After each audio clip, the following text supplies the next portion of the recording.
for you. You locked the room. It's locked.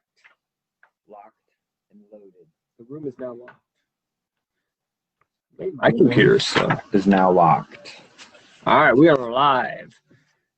Live. We are the Evil Squid Comics podcast. This is episode 23, season 2. 23. Yep, and I'm Drew. I'm Don. I'm Scott. Sweet. All right, and we get together every couple weeks, talk about TV shows, comic books, all that good stuff. So, what have we been watching? What have we been reading? I just watched Mandalorian. Mandalorian. That was good, I thought. I watched the last it. two because I didn't see the one where they named the child and the one with Grogu or something. Grogu. Grogu. I did not realize that a Tusken Raider gaffy stick was that effective at taking out stormtroopers. Holy crap. That? I guess if you can wield it correctly, it is. Right? Jesus. Apparently, that's what Boba Fett was beating up those stormtroopers with. That stick, he was like breaking through helmets and stabbing through armor. Yeah, he was going through their armor with that damn stick. It was pretty impressive. I don't know why stormtroopers wear armor. I know. I mean, I thought it would at least be good against like blunt objects. Nope. Apparently not. Yeah, apparently not. It's just their uniform. Don's kind of out of the picture frame. It's just their uniform. Right there. It's just their uniform. It's just their uniform. It instills fear. Yeah, apparently it's supposed to. I don't know, man. Stormtroopers seem woefully ineffective in most situations. Mm-hmm. Yeah. Ever since they stopped agree with that. using clone troopers. But those death troopers or whatever the hell they were that come flying out of the sky, those seem to be pretty effective. Oh yeah, those guys. They were like, were those droids? I couldn't tell. I think so. I think they might be. They were effective, but I mean, there was nobody stopping them except passed out baby Yoda. Grogu. Yeah. I might keep calling him Baby Yoda. Yeah. Grogu. So let's talk. Grogu. I guess we've had 2 episodes since we got back together. Grogu, is that really the best they could do? I mean, I want something catchy. I don't know. See, I think now they can reissue all the toys, and now they'll call it Grogu. That could be. So it'll be just the same toy. True. Yeah. But it'll say Grogu on the package now. So, and then you have to have the non-name. It's just all marketing. I don't know that it is. I'm just thinking, all right, you guys got to come up with a name, and that's the best they come up. Like, okay, so Yoda. Well, it's definitely not. Remember, there was a cutesy Jedi. name. No, there was a It seems Jedi. like an old man name. On the Jedi Council in Episode 1, there was a Yoda species girl. I think her name was Yaddle. I really wanted something that started with a Y, like Yogu or Yoka or Yaya or something, you know. I don't know that it matters. Anything would be better than Grogu. They should have just gone with yogurt. What was it? What was Spaceballs? Yogurt. Was it yogurt? Yeah, they should have just gone with that. That's true. They should have went with They're that. pretty almost at yogurt with Grogu. You take Grogu and Yoda, and you pretty much get yogurt. They should have just What did you- compromised. Gogurt. What did you think of Rosario Dawson as Ahsoka? I think she was pretty good. I didn't really recognize her too much, actually. So, let me I ask agree. you. I was really surprised. I thought that she did a really good job. I would have envisioned that character to do. Sorry, there. Go ahead. No, it's fine. The not Star Wars guru that I am. So, this is after Return of the Jedi, right? Yes. Correct. So, where the hell was Ahsoka, Toto, whatever? Where the hell was she in all the 3? There were no Jedis. Except Yoda, Well, he was the only one left. So by the end of Yeah, you're right. Rebels, Yes, she is. so at the end of Rebels, Older than Jedi. she actually kind of takes off with one of the characters to go find another Jedi Padawan type character. And supposedly maybe she helped fight on like the resistance type or the Empire on like another planet and things to try to help keep this particular planet's independence and things. Now, why she didn't decide to rise up and be better to go against Anakin, maybe it was because she lost to him in so many damn fights in the past that she felt like she wasn't the one to that could overtake him. I don't know. So, little Star Wars lesson, Don, since you haven't watched the Clone Wars. You haven't watched the Clone Wars? So in the Clone Wars, Ahsoka was Anakin's Padawan. But at one point, she got framed for a crime, and they were hunting her down, and she went to the Jedi Council, and instead of taking her side and believing her that she was innocent, they sided with the government and were helping hunt her down. Well, then it came out that she was innocent, and she was kind of pissed that the Jedi Council didn't stand behind her. Mm-hmm. And so she left the Jedi Order. So she no longer is technically part of the Jedi Order. She still has Force powers, and she still can use the Force, but she's not technically a Jedi. She broke away from them. So they're kind of calling her, like, there's light side and dark side. They're calling her like gray, like a gray side or gray Jedi. Because she's not really with the Jedi, and she's not really, with the Sith or the dark side. She's kind of in the middle. And that's why I think that's why part of why she didn't want to train baby Grogu is because she's like, well, I'm not technically a Jedi. I don't, follow the Jedi Order anymore. Gotcha. And also, she said in the episode that that's a very good point. She was worried he would turn dark. So. But, yeah, because she's not she didn't feel like she would be the proper teacher. She had no, she never made it to that final standpoint. She never really made the level of Jedi Knight, let alone, or maybe she did Jedi Knight, but definitely never Jedi Master type of thing. So, yeah. But without that background, I think there'd be a lot of questions. Like say, unless you'd seen that background, I think there's some subtext there that you might be missing or whatever. I gotcha. Well, I should watch that, but I just started. Well, like you were saying, or, even in Rebels, she's still trying to help kind of the resistance, and things, but she was more on the outskirts. And in Rebels itself, she has a face-off against Darth Vader, realizes it's Anakin, and she damn near gets killed, from that. So I think that there was probably something there to that as well, realizing she's not the one that can do this by herself. Yeah, I enjoyed seeing her in Mandalorian.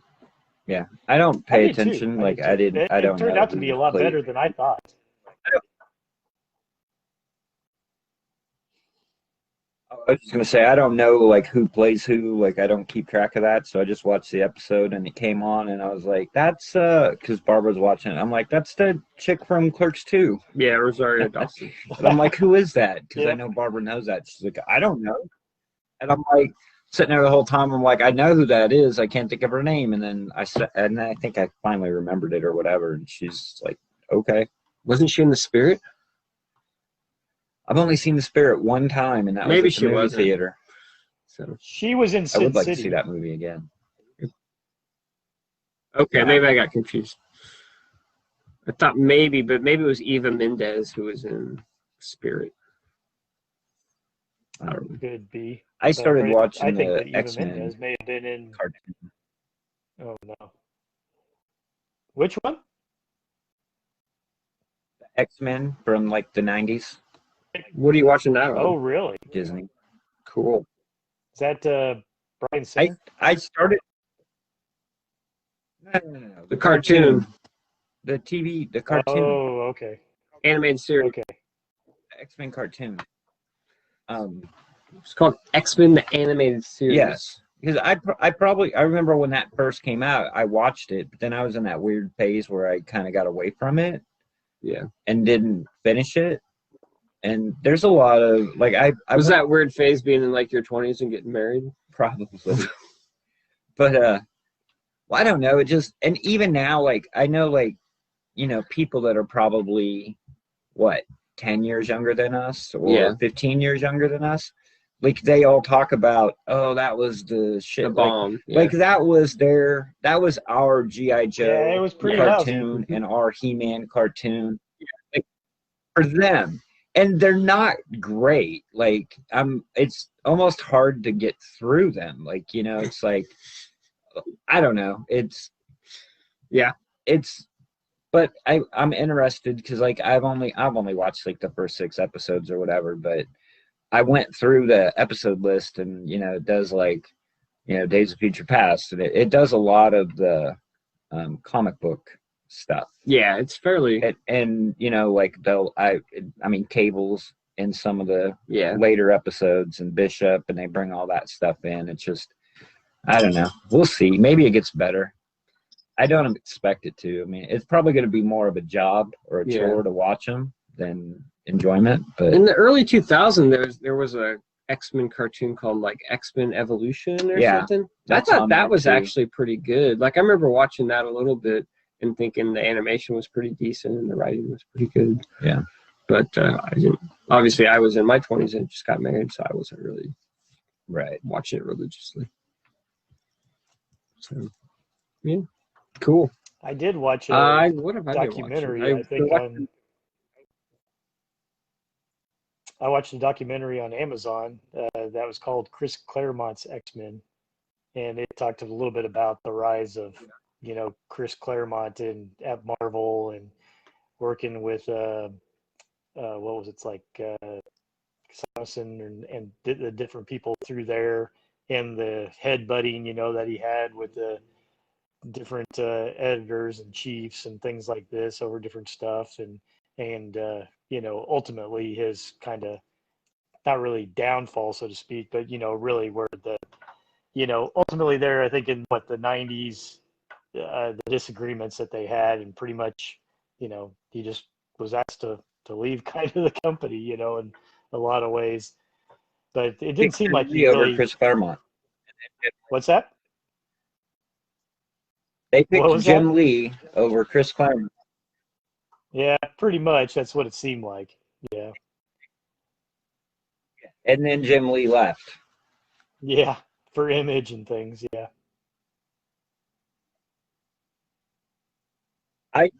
I couldn't get through that. I'm surprised you did. I watched like 20 minutes of that, and I couldn't take any more of the Claremont. It was just, I created this, and I did this, and this is what I did, and I did this, and I'm Claremont, and I don't know. It just had a weird vibe. I tried to watch it. I might try to go back to it. I couldn't do it. Yeah, I never really felt that way about it too much. But who was that editor that he was, or not editor, but his like boss that he'd bring stuff to? I can't remember his name. Macchio? No. Bob Harris, Jim Shooter. Oh, Bob Harris. Bob Harris? No, the next one. What was the other one that you said? Jim Shooter? Yes, I think that's who it was. It seemed like those two butted heads a lot. I think everybody butted heads with Jim Shooter. Yeah, he's a bit of a dick. Could be. I just found I didn't know much about him though either, you know, and it sounded like he was writing, or he was sending stories to DC when he was like a tween, when he was like 13 and stuff. And then, you know, they were like, yeah, okay. They kind of brought him in, and then he ended up getting hired at Marvel, you know, making his way up the ranks, you know, and stuff. But it sounded like he was a bit of almost damn near a prodigy when it came to some of that stuff. Have you read comics in the 60s? You can take genius to write them. I mean, that's probably true. Probably true. I'm just kidding. Jim Shooter's a good creator, writer. I don't know. I mean, he was the editor-in-chief, like, when we got into comics, like, in the 80s. So, I mean... hey, man, he made Secret Wars. He did. What got me into comics. He did make Secret Wars. So, I'm not trying to bash him. Nah, he's an interesting character. Yeah. He's very tall. He also created Valiant. He did. And then lost it or got kicked out with the divorce or something. I don't know. Yeah. That's a story I'd like to... No, it's pretty simple. The investors forced him out. Yeah. Yeah. Well, I know, but I think it was because like he was like going through a divorce, and there was something with his ex-wife, like was in the company or something. I don't know. I didn't hear that part. Oh, I'm not sure. Yeah, I thought I was gonna say something. It's all done now. Cool. I don't know. I just found the interaction between Claremont and Shooter rather amusing when it came to the Dark Phoenix saga, and and they were like, "How do you end this?" And their original ending, Shooter didn't like and said, "No, go try again." And then they came back and said, "Okay, we're gonna kill her." He's like, "Okay," and they're like, "Wait, no, we didn't want you to agree with that," And but they ended up, pretty much having to follow through on that. And Shooter, though, at the time had promised them that they never bring her back, and of course, things happen and she comes back. But but I just found that whole story there in general kind of funny. How they were thought they brought an ending to him that was even worse than their first ending, and he was like, "Okay."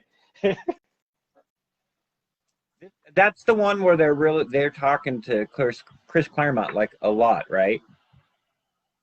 He's frozen. They're talking to him, but he's on like a couch with the two lady editors or whatever that he worked with, and stuff.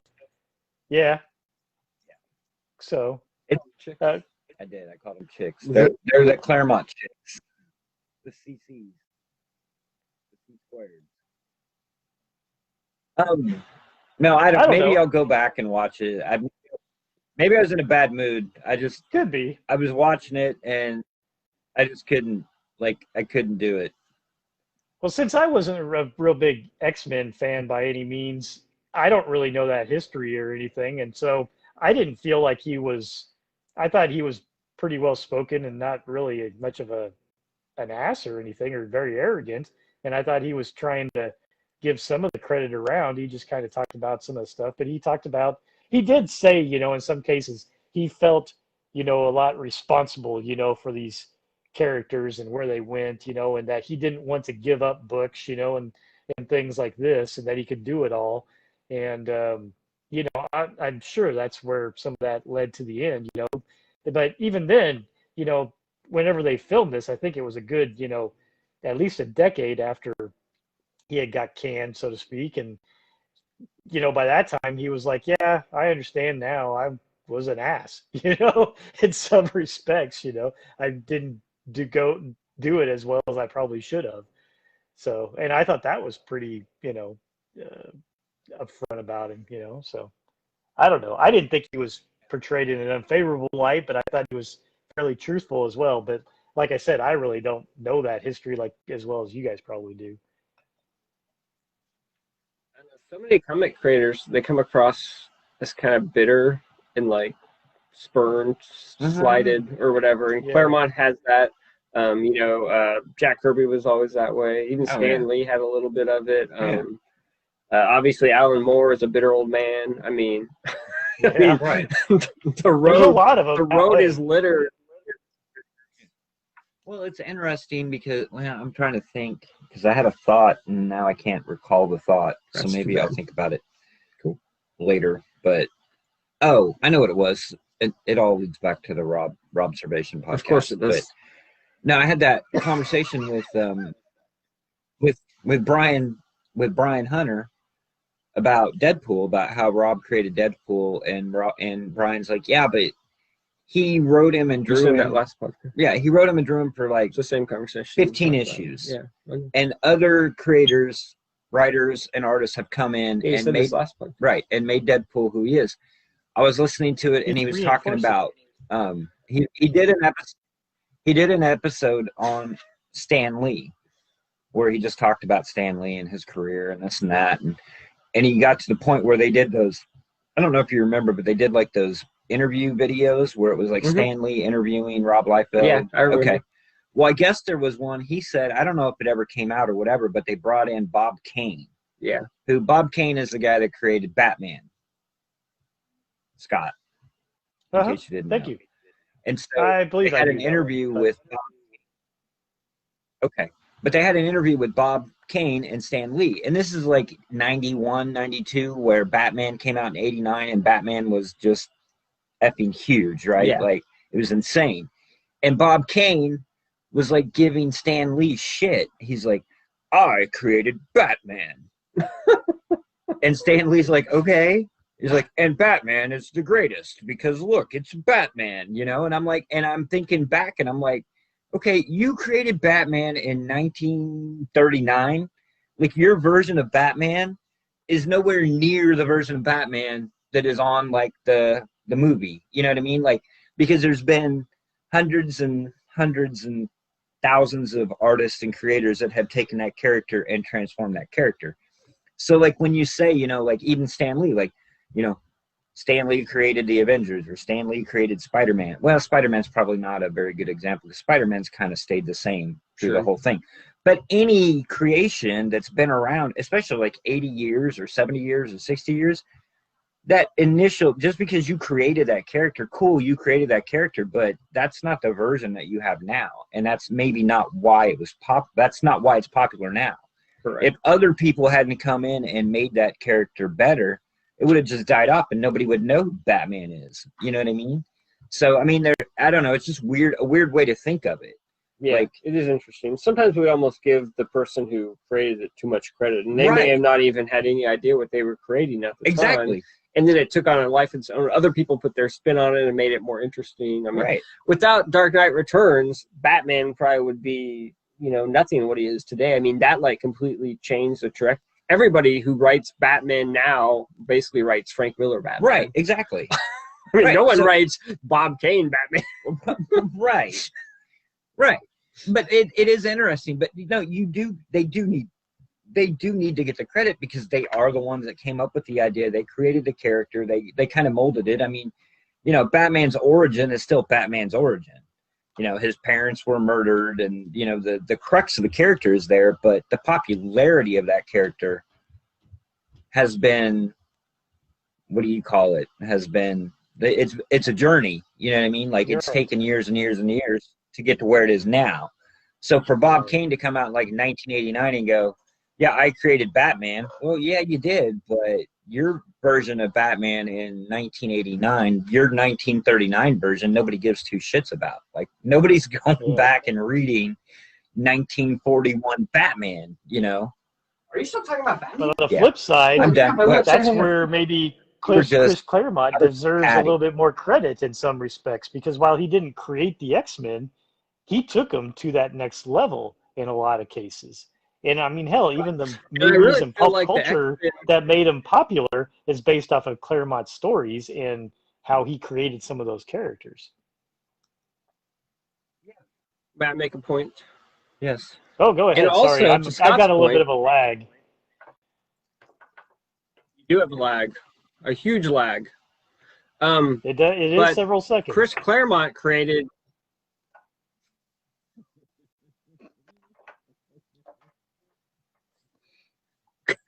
Chris Claremont created the version of the X-Men, and that version of the X-Men has pretty much stagnated. Nothing has really changed a lot with the X-Men since what he created. It's basically his foundation is what everybody's been feeding off since. I don't think anybody has really completely reinvented or revolutionized the X-Men since he didn't create the new X-Men. That was Len Wein. I'm saying his version of the X-Men, what he added to it. Oh, yeah. Is what everybody's been feeding off for the last 40 years. Yeah, absolutely. Nobody's really done much different than what he did with them. No one's really made it their own the way he did. That's true. Okay, thank you. I would... like you were just saying, yeah, Len Wein created them, but he didn't do anything with them. Right. Claremont's the one who fleshed them out and developed them. And same with Byrne. I give him a lot of credit too. Oh, yeah. But Claremont more so because he did it longer and he did more for it. But I just don't feel like any X-Men writer since then has really done anywhere near what Claremont did. How about that? That's fair. Probably so. That's true. Maybe you might be able to make a point for Grant Morrison with his new X-Men run, just because he shook everything up. He shook it up, but a few things stuck. Things stuck, but not much. No. I mean, you still got Zorn. You still got what's that dude's weapon? Oh, Phantom X. Phantom X. Yeah. Yeah. So there's a few things that are still hanging around. Right. But no, you have a very valid point. Grant Morrison took a pretty good run. Hickman, history will tell it, but I think his run is going to maybe do some interesting things. But, yeah. No, that's a valid, good valid point. I agree. He didn't really do anything. Nah, he didn't do much with X-Men. I mean, he just, I don't know, nothing original really. Not in my opinion. No, I would echo Drew. But anyway, I would trust you guys on anything X-Men related. All right, so we talk about some comics. I actually gave Scott some stuff to read. Sweet. I don't know if he read it. Did you read anything, Scott? Yeah.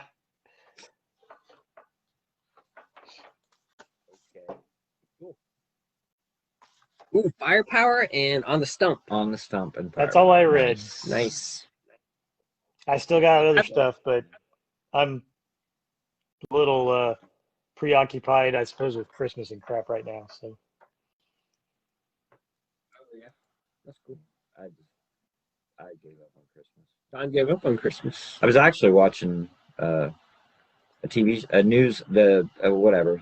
celebrity news show that comes on at like 6:30, whatever the hell it's called, and they were talking about how, like, you know, because of COVID and this and that, and apparently now there's a toy shortage because of COVID, because of manufacturing, and everybody's been quarantined, so they're buying all the toys all year long for their kids to play with, so they'd have something to do. So now there's a shortage at Christmas. They're like, and since you can't really see anybody, everybody's quarantined, and there's no toys, why don't we just do Christmas in March or April?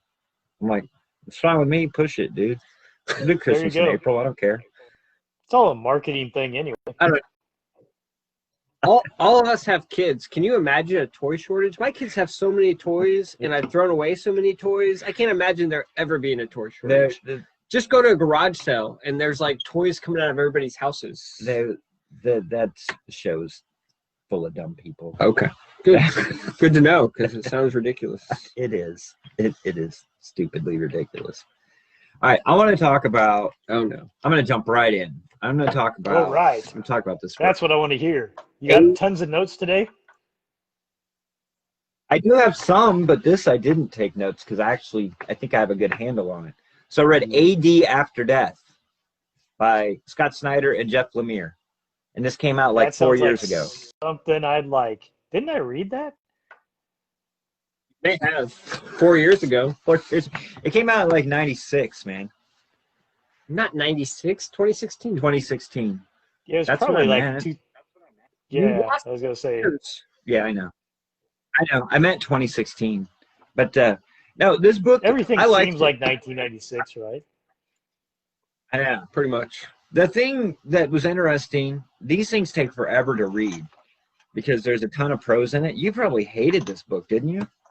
Like when you read it, you probably hated it. No, I didn't hate it. It's just like pages and text. Like pages and pages and pages of text, and then you get some comic book, and then it goes back to text, and then it's like text, comics. But anyway, I liked it a lot. So the premise of this book is they found the cure for death. So nobody dies, nobody ages, nobody dies.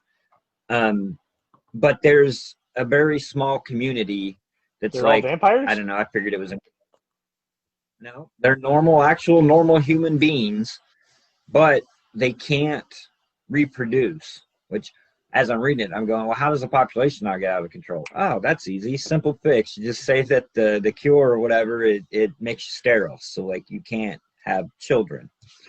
And one of the other side effects of it is because these people he's the main character. He's lived for like, what is it, like 500 years or something, I think.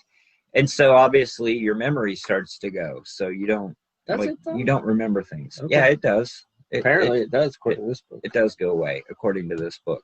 So there's a community for mine. Right.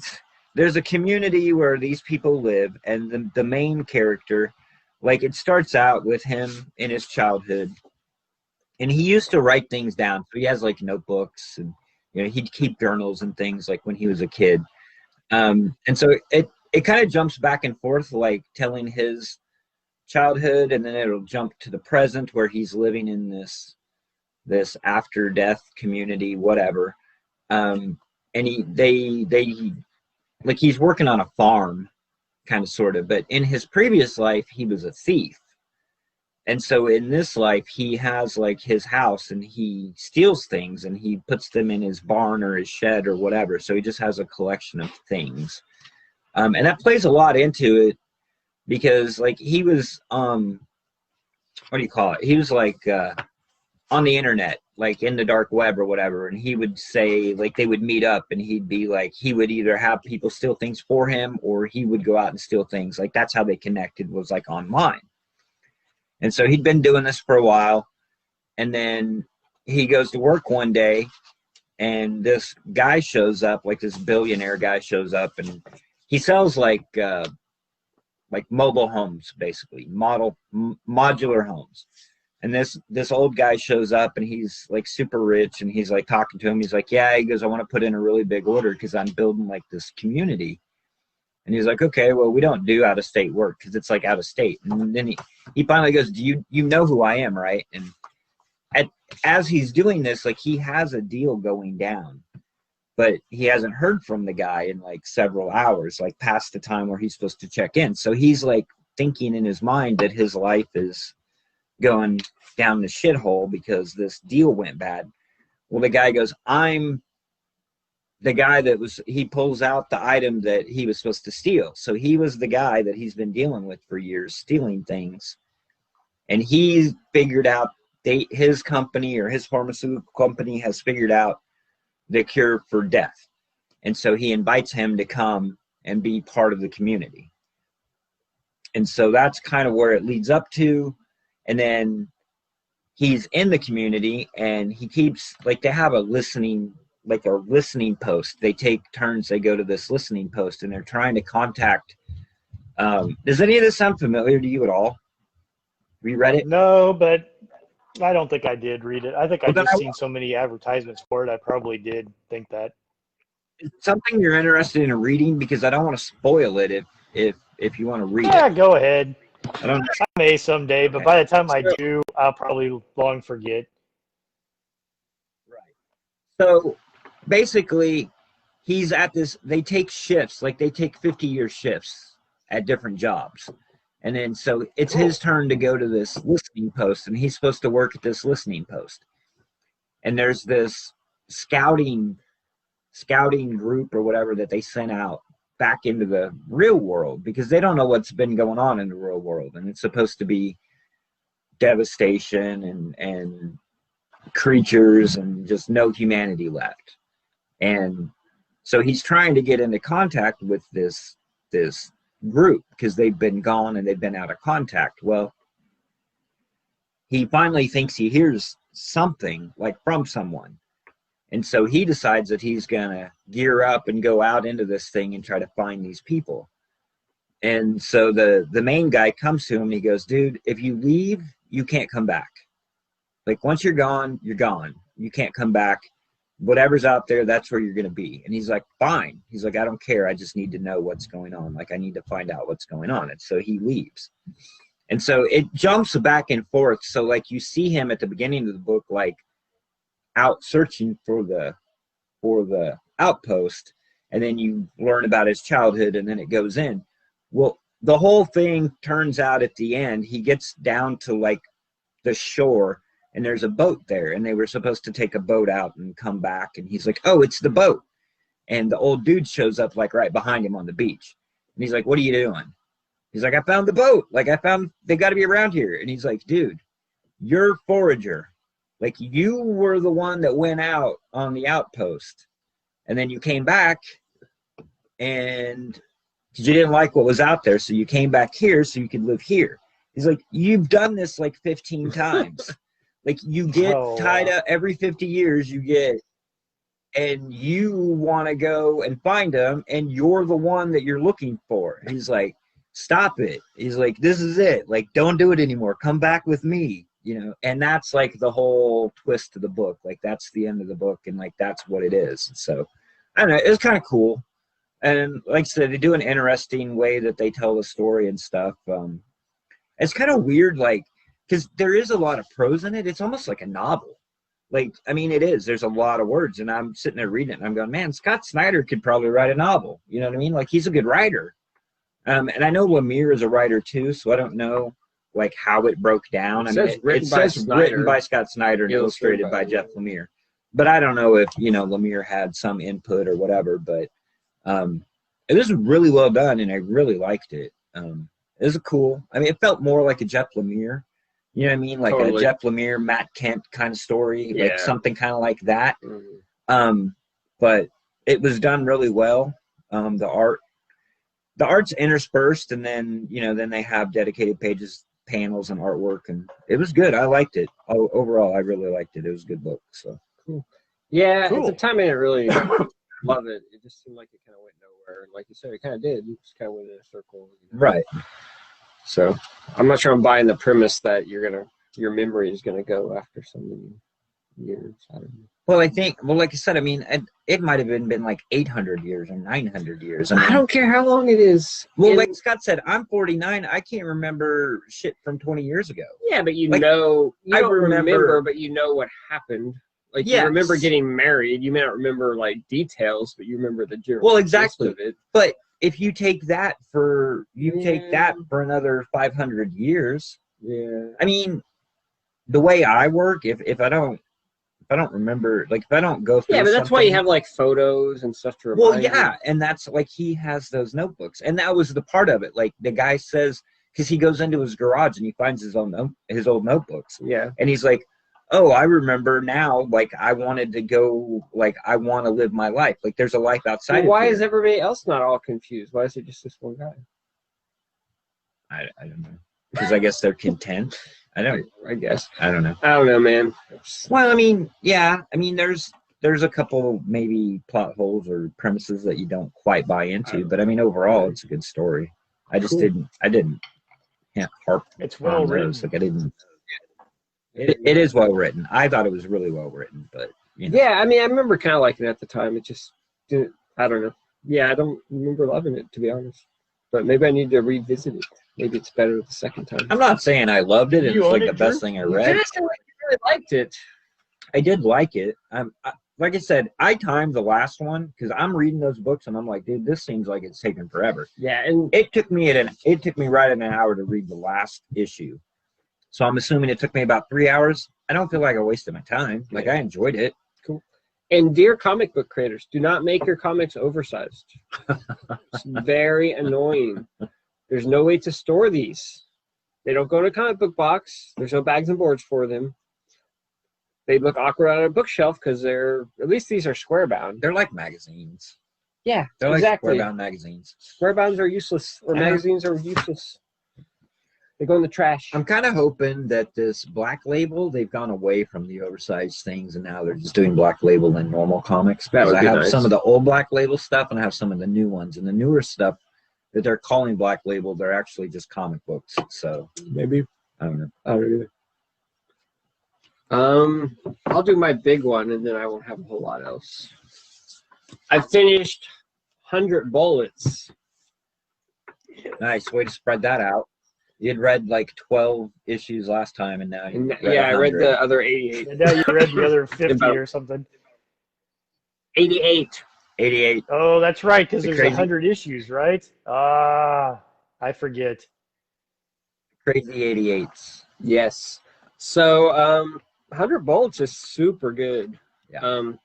The basic premise is that you don't find this out till about 20 issues in. The basic premise that they make you think it is that there's this guy and he gives people this attaché which has bullets and a gun and they're untraceable, and he gives them evidence of somebody who wronged them, and then he sees if they want to go and take revenge or if they don't, and what they do with the gun and the bullets he gives them and what they do. But it's kind of a test. Anyway, so after about 20 issues, you find out that there's this organization called the Trust. So many years ago, like probably like 1600s, there were a bunch of like noblemen or whatever over in Europe. and they were kind of powerful, but they weren't kings and queens. They were just kind of powerful people. And they offered a deal to the kings and queens of Europe and said, hey, we're going to go over to the New World. Leave us alone. We're going to split up the New World between the 13 of us or whatever. And we'll call that good. And you guys stay here. We're going to go there. We'll have our own little worlds. Well, the kings and queens didn't like that deal. So they sent people to, what was it, Jonestown or whatever? Or, not Jonestown. But anyway, that colony or whatever. Jamestown. Maybe. Roanoke. Yeah, that's not what it's called. That was what they wrote on the. Or maybe it was Roanoke. Anyway, Roanoke was the name of the town that Roanoke disappeared. Correct. And so Europe tried to colonize with Roanoke, and these people are the ones who went and wiped that town out with this group of enforcers they have called the Minutemen. All right. Well, anyway, for hundreds of years since then, this trust, these 13 families have been running basically the country, you know. And they have a group of enforcers called the Minutemen. There's 7 of them. And they basically make sure that nobody in the trust betrays anybody else in the trust. They're basically make sure that no family moves against any other family. Well, apparently a few years ago, correct. So apparently a few years ago, they tried to disband the Minutemen. And supposedly they were all killed, but turns out they weren't.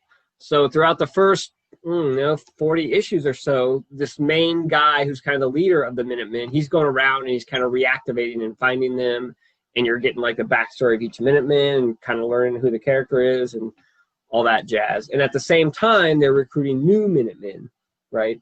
So it's this really long, convoluted story, and there's like a backstory, and each character has a backstory, and then you're slowly learning more about the trust of these 13 families and each Minuteman and some of the new Minutemen. So it's just really a bunch of characters all kind of interweaved in this very complex web, which was really difficult to make sense of when I read it in these hardcovers that came out like every 5 months or whatever. Right. But now that I sat down and read it all at once, it made a lot more sense. I could see all the connections, a lot more of them. There's still a few times during the telling where it's like, I feel like the storytelling failed me. Like they're trying to get some point across and that I'm not quite getting it, you know, like I can tell that the writer wants me to catch something here, but I don't know exactly what I'm supposed to be, you know, picking up on.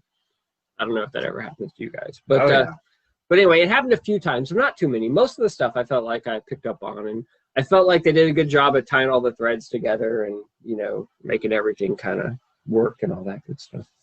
So, but it's pretty cool. If you like stuff about like, you know, mafia where families are like betraying each other, you'd like that. If you just like kind of alternate history, you know, I don't know. It's just super violent, you know, a lot of, you know, sex and violence. Do I remember correctly, does Dizzy have kind of a bad ending?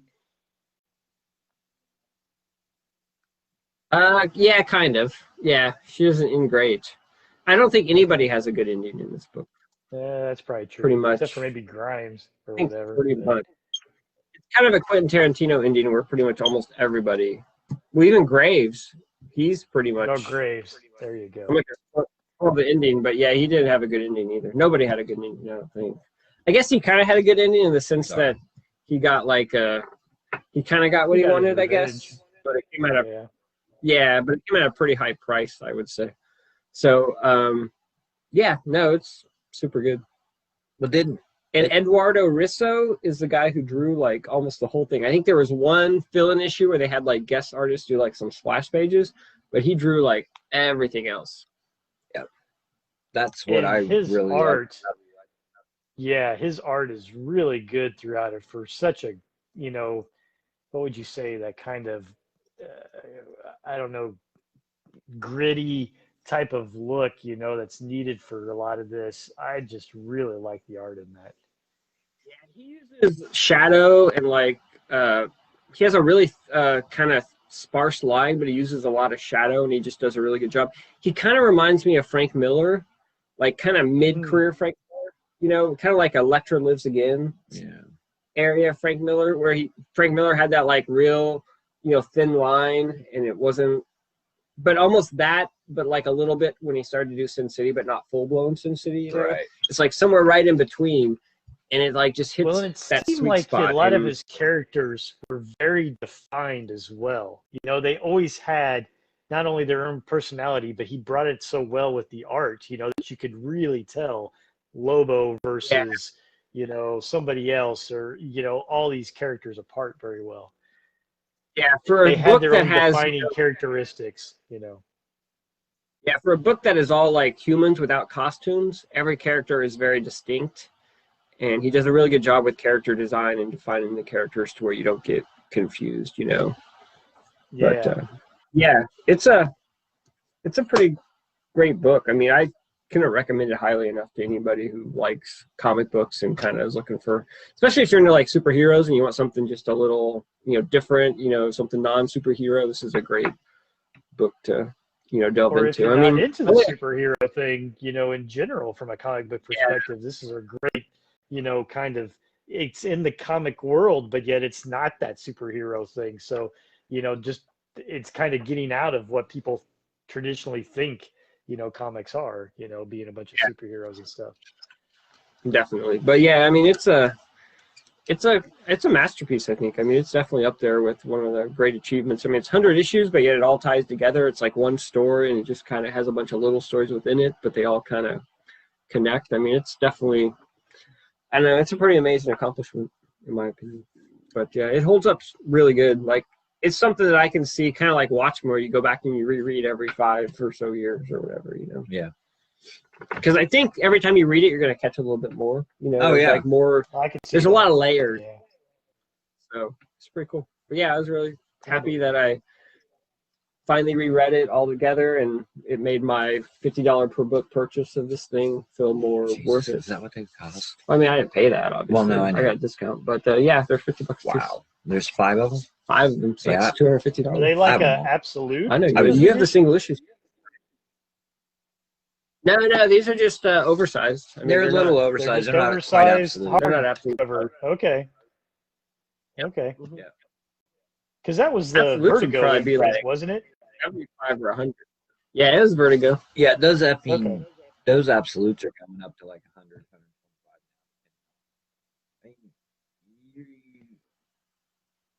You're not going to find them for 75 hardly anymore. Yeah. That's one of those areas I kick myself. I probably should have bought some of those absolutes of like didn't they have like a Dark Knight one or something at one time? And I know they had, Oh, yeah. Well, they ones still- for I like think they're- Sandman, and I think they had like a planetary version of that too at some point in time or I whatever. have the but- authority ones. I have the planetary ones. I have the same. Do you? Ah, I am so jealous. The planetary ones, that is like my favorite Extraordinary comic of all time. I have a, What is Planetary? Planetary by far. Yeah.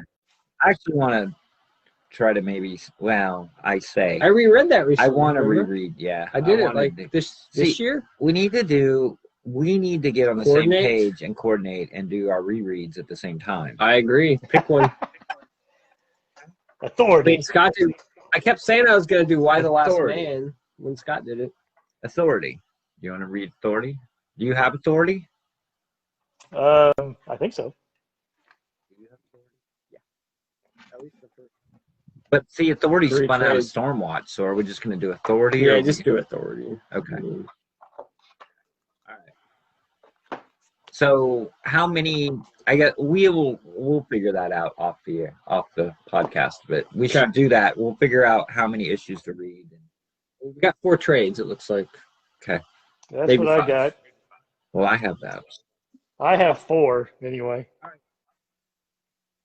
I think I have the same 4, so we might be all right. All right. Well, we'll figure that out. We don't have to discuss it now, but let's do that. Cool. So good. You want to do a review, Scott? Okay. I read Firepower. Yes. Now, is that's the graphic novel? Or Yeah, whatever? the prelude. The prelude? Okay. I'm sorry. Have you gotten your trade yet? Of the volume 1? The volume 1? Yeah. The trade? No. Damn it. All right. I don't think it's out. Why, Huh? you want to I read don't it? think it's out. No, I've read the single issues. I'm waiting for Drew to catch up. Oh. So I'm what the waiting F for is up Drew. with this? What the fuck, man? That'll never happen again. 15 years later. Oh 15 yeah. years later, after It's- like he throws a goddamn spoiler thing, fireball. So He decides to retire and become a dad. I guess. He So does. here's the thing. That Barbie. This is very. You could tell like Kirkman has been working on Walking Dead maybe too long or something like this because it's and other things in general because he's very working with these artists and they're doing just this great cinematic type stuff. I mean, hell, the first freaking 6 pages of this thing, there's no damn words. It's just art. And it's almost storyboards for a television show in a lot of ways. And it's almost that way I felt like throughout this whole thing. And all this really is a big just freaking I don't know, prelude to probably a bigger story in a lot of ways. But what's amazing about this is it's Kirkman. So everything's freaking engaging and rather interesting and amusing and whatever else. He has his way with words, and I think the art, by what is it, Samney, is really good. I'm getting probably what Kirkman was wanting across, in some of this stuff for kind of world building in this way of some kung fu, people that use the elements in different ways to try to defeat each other. It's such a damn. This is what pisses me off. This thing is so simple in concept and whatever else, but yet it is so good in a lot of ways. It just makes me so damn envious of a guy like Kirkman who can just pump this stuff out. I don't know how he does it. I don't know. I enjoyed it. It's a very quick read, which for Kirkman is kind of amazing in some ways. But it's engaging. He can build the characters, and like I said, there's nothing really groundbreaking about it. You've read this type of story or seen it before, but it's still entertaining in its own way. I don't know. I enjoyed it. Thank you. I'd like to see more, type things, probably. But I don't know. It's one of those things where I'm surprised, but yet I'm not surprised. Type of perspective with the person involved and how he keeps finding good people to collaborate with, and all this other type stuff. It's really cool. Well, that you said it's like a prelude. That technically is how he built it. He said this is a trade paperback that's a prelude. He didn't put it out in a single issue. I kind of got that, type thing, but it's so thick, I mean, it's Well, he put out the first issue of the series and the prelude at the same time.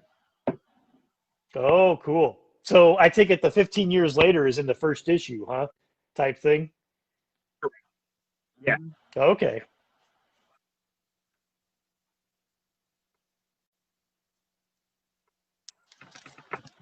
All right, what's Don doing? I'm gonna tackle this beast. What is that? Doomsday Clock. Doomsday Clock. I finally read Doomsday Clock. And Is that Watchmen? Sequel to Watchmen. yeah, and for some reason I bought 2 copies of number 9, but they're different covers. Cool. When you got Doomsday Clock money, you might as well. Yes. So this is written by Jeff Johns and art by Gary Frank. Yes. This is, I don't know. This is Jeff Johns doing Alan Moore doing Watchmen. Mm-hmm. He does it really well. I'm sure he does. He's a good writer. He is a very good writer. So I did take notes on this one because it is very dense, but I don't know. I guess I'll just kind of. Is Jeff Johns writing like almost everything for DC anymore, or is he like an overall like head of like stories or something? It just seems like one I of the hear his 3, name I think, attached to a lot. He brought back the JSA, was one of the first things he did, and then he was on Green Lantern, and he did the whole Green Lantern Sinestro Corps War, and then he basically revamped Green Lantern. with your Sinestro Corps War, and then all the things that break out of that, you know, the Red Lanterns, the Green Lantern, you know, all the different all the different colors of the lanterns, like that was all Jeff Johns. I think he did some Flash work too, but I'm not really sure but yeah, I think he is like, I think at one point it was like Jim Lee and Jeff Johns and like Dan DiDio, and they each had like one title or a division or something or whatever. But I'm not sure. He's been around for a while at DC. Yeah. But so this was kind of like Watchmen. This was This was late. Like, this was really late. And this was supposed to be, which it is, but I mean, it was supposed to be like the next step for the whole entire DC universe. Like, you know, there were books that were waiting on Doomsday Clock to come out to tell their stories, because they knew what Jeff Johns was doing with Doomsday Clock, and Doomsday Clock was late, and so they just kind of carried on with their stories. And then I guess, I mean, I'm not a huge DC guy, so I wasn't waiting around for it. You know what I mean? Like, it didn't affect me, but I think it had an impact on like their publishing, and you know, it was supposed to be like this. Well, you'll understand when I talk about it. So basically, it starts out, and Rorschach is searching for a character by the name of Marionette. And right now, in the Watchmen world, the United States is at war with Russia, and they're getting ready to launch nukes at the United States. Robert Redford is the president. We had an alien that showed up that was supposed to cause world peace. Yeah, it didn't work. It didn't work. The world still went to shit. Damn. Worse off. Well, now I'm like totally blasted my whole view of Watchmen now. Ugh. I know, right? He ruined Watchmen. He ruined Watchmen in like the opening pages. He ruined it. But, so Rorschach finds out that Marionette is in prison, so he goes to the prison, and everything's kind of chaotic. Like, the guards are running away, and they're like, "Oh, we're all gonna die." And so like Rorschach's walking in, and it's kind of funny because like Rorschach's walking down the thing, and one of the, you know, the prisoners are like, "Hey, let me out," and Rorschach turns like, "Oh no, never mind, I'll stay here." Like, they're scared shitless of like Rorschach or whatever. Who wouldn't? And if you're like me, you're like, how the hell is Rorschach still alive? Yeah, he died at the end. Yeah, I'll get to that. Okay. But so anyway, he finds Marionette. This is a weird sequel to Watchmen. He finds Marionette, and he gets her out, and she's like, he goes, "Hey, my partner that I'm working with really needs your help. So I'm going to break you out of here. You're going to come with me. You're going to help me and my partner do whatever we need to do." And she's like, "Yeah, but my husband's like locked up too." She's like, "I'm not going anywhere without him." And Rorschach's like, "Well, I was only supposed to get you." And she's like, "Well, I'm not going anywhere." He's like, "Okay, fine. Let's go get him." So they go, and they get, and her husband's name is Mime, which he's kind of a cool character. I don't know these guys. I think they're just new characters that were created for this. Like, I've never seen them before or whatever. But so then, like, he's like breaking them out or whatever, and he takes his gloves off, and you can see that he's not white. He's African American. So we know now that this is not the original Rorschach. This is somebody else that's Rorschach. And we'll learn who he is later on. So then The Black Racer. they break him out, right? It's the Black Racer.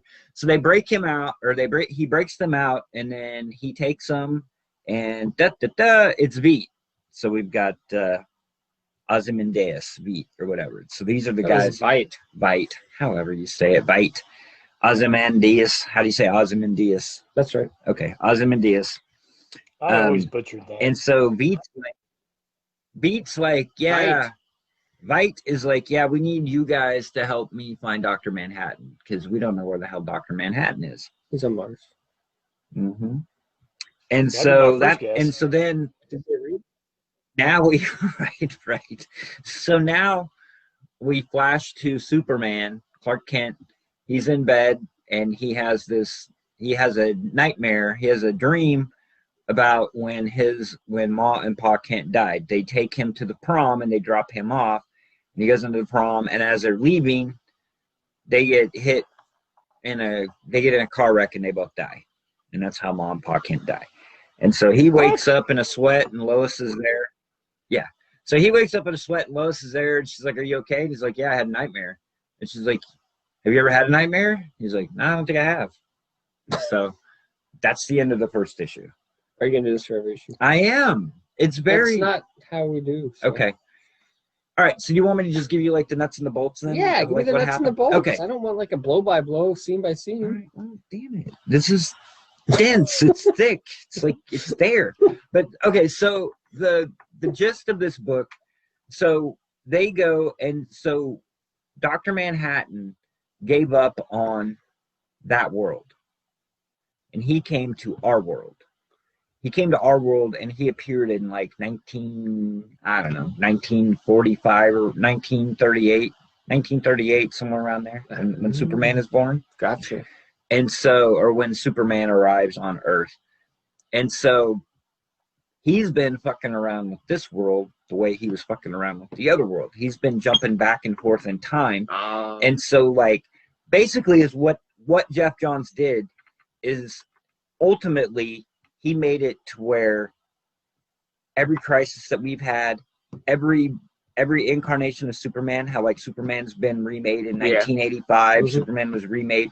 That was all Dr. Manhattan messing around with the timeline.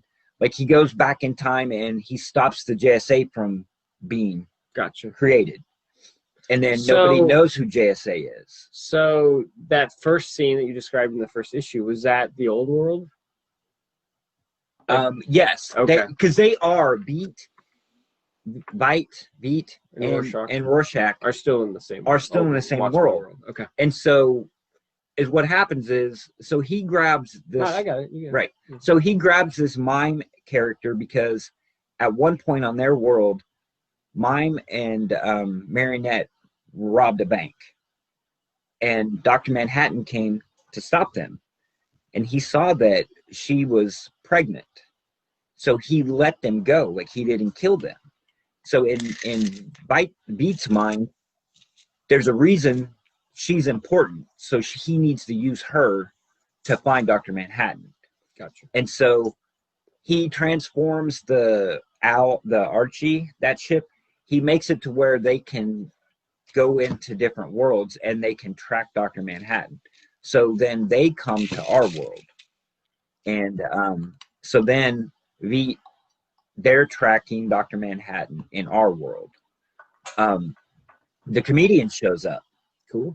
The comedian shows up and like, because when they get to Earth, our Earth, Veet goes to see Lex Luthor and Rorschach goes to meet Batman. Of course. And so when Veet is with... The awkward they meet Booster Gold and Blue Beetle. When Veet is with Lex Luthor, the comedian shows up and tries to kill Veet, and he misses and he shoots Lex. And now you're like, well, how the hell is the comedian here? Well, we find out later on that at the moment where the comedian is falling out from Veet, when he knocks him out of the apartment or whatever and he's falling to the ground, Dr. Manhattan pulls him out of there and brings him into this world, the Superman world, like the Superman Batman world. And then, so now the comedian's running around fucking shit up in this world. And so anyway, it gets all convoluted. It gets all, it all masses. But the whole point of the story, there were 2 points of the story that I took out of it. 2 points. The one point is basically it was a fix-all for the DC universe. Explain why it's so effed up. Right. So Jeff Johns goes, okay, I'll pull Dr. Manhattan into our world. Now, every time that we've rebooted, every time that we've had a crisis, every time that something's gone wrong in the DC universe, it was all Dr. Manhattan screwing around. Damn Dr. Manhattan. Right. That goddamn Dr. Manhattan. It wasn't the writers at DC. Right. It was that damn Dr. Ruined the DC universe. So in a way, it was Jeff Johns' way, or whoever, of fixing the DC universe You know what I mean? Like it's that. And the other thing that they really reiterate, because he goes back in time and Superman doesn't get created like in 1938, but then Superman pops up in 1955 when he gets rebooted. Sure. And then Superman pops up in 1985 when John Byrne reboots Superman. And then Superman pops back up. Like, Dr. Manhattan can't get rid of Superman. No matter how many times or ways he tries, Superman always shows up because Superman is the anchor of the DC universe. Like, the DC universe revolves around Superman. So Superman is always going to find a way to be in the DC universe. Like, he's the crux, the crutch. He's the center point of the DC universe. And so they end up towards the end. I mean, everything like Dr. Manhattan, because Dr. Manhattan keeps seeing, like, he can't see past meeting Superman in whatever 2015 or in the present time. Like, he sees himself meeting Superman, and then he doesn't see anything after that. And he's like, so that either means that I take out Superman or I destroy the entire universe. Like, either Superman kills me so I can't see anything, or I destroy this world like I sort of destroyed the old world. And so then it all comes to a head. Superman and Dr. Manhattan meet. They don't have a battle because Dr. Manhattan's just standing there and, like, all this shit's going down. And Dr. Manhattan's just standing there, and Superman's fighting, like, all these villains all by himself. He's like, are you going to help me? And Dr. Manhattan, like, I don't help. He's like, plus nothing happens past 30 seconds, so who cares? You know, like that whole Dr. Manhattan kind of vibe. And then it takes a different turn because Superman's like, well, what if there's a third option? Like, what if, you know, you help me or whatever, and then we create a third thing, and that's why you can't see the future. And so then that kind of happens, and then it actually takes it, like, they go into 2040 and Superman's reborn again, and then you go into like 2060 and Superman's reborn again, and you just keep going on and on. So I don't know, I thought it was really cool. The art's really cool. Like I said, it kind of sort of is a sequel, because then Dr. Manhattan's like, well, I finally figured it out. He's like, I got to go back. And so then all the characters go back, and, like, Beat's in jail and Rorschach's there. And so Rorschach is the son of the psychiatrist doctor that was visiting the original Rorschach in Watchmen. Yeah. That African-American guy that was, like, making his name. Oh, yeah. You know what I'm talking about? Showing him the Rorschach. Yes. Right. Yeah, I know who you're talking about. Right. The Rorschach that is the Rorschach now is that Rorschach, or is the son of that doctor. And so basically, Rorschach created the new Rorschach. But that's another twist in there. Like I said, it's 12 issues. It's dense. There's a lot of stuff in it. So you really enjoyed it, but though. I mean, that's the good thing. I did enjoy it. And like I said, I mean, I thought Jeff Johns did a decent job with it. I mean, I didn't feel like, you know, obviously, like, when I first saw it, I'm like, how the hell is a comedian here? How the hell is Rorschach here? Like, how is all this, you know what I mean? And then it really kind of makes sense. And I mean, at one part of it, it does kind of feel to me like, you know, that if that was his point, like, if that was the whole point of the thing, was to reset the DC universe, like, it's kind of what do you call it? Like a cop out. Sure. You know what I mean? But it works. And I know that they set it up because they did like two, I don't know, a couple years before Doomsday Clock came out, they did those two, it was like Bringing This On, where Batman saw Dr. Manhattan or the comedian. So, I mean, they set it up. But anyway, I don't know. I thought it was good. I'm not buying the new Rorschach book. I really haven't read any of the After Watchmen stuff. So, you know, I kind of hold Watchmen, like, sort of kind of sacred, you know what I mean? Sure. Like, but I felt like I really enjoy. I mean, he did a great job of whatever. If you're gonna go on with Watchmen, this was a pretty decent way to do it, I thought. So cool. So originally in Watchmen, everybody, Alan Moore wanted to use the Charlton character. Correct. But then DC took him away and used him in the main DC Right. universe. So Captain Atom was Dr. Manhattan. Mm-hmm. Blue Beetle was Owl Dude. Right. Night Owl. Peacemaker was probably Comedian. Who was Rorschach supposed to be? I'm not that up on the Charlton. The question? Oh yeah, it is a question. Was he Charlton? I think he was. I believe so. I'm looking at Wikipedia I think- who the Charlton characters were. I think. Yeah, I think it was the question. Did Ditko create the question? I don't effing know who created the question. I think he did. But anyway, You're probably right. Cool. And then Vite. Archie. Oh wait, that's different. That's not the right company. But Yeah. All right. Cool. And- Judo Master. yes, he's judo master. Cool. All right. I'd be interested to know that. Find that out, Don. But there's a lot of stuff that I didn't even talk about that goes in that, and I mean it really I helps it understand. tie together. But it was good. Cool. I like that review much better than the review that you were planning. And What do you think, Scott? Isn't that a nice review? I thought it was great. Awesome. Scott's thumbs up. It very well might be the best review Don's ever done. I read what? Oh, Planet Paradise.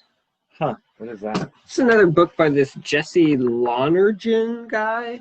Jesse little- Lonergen guy. It's like he did another weird book called Hedra. Do you remember that one? I talked about it. Head what? Hedra. Hedra.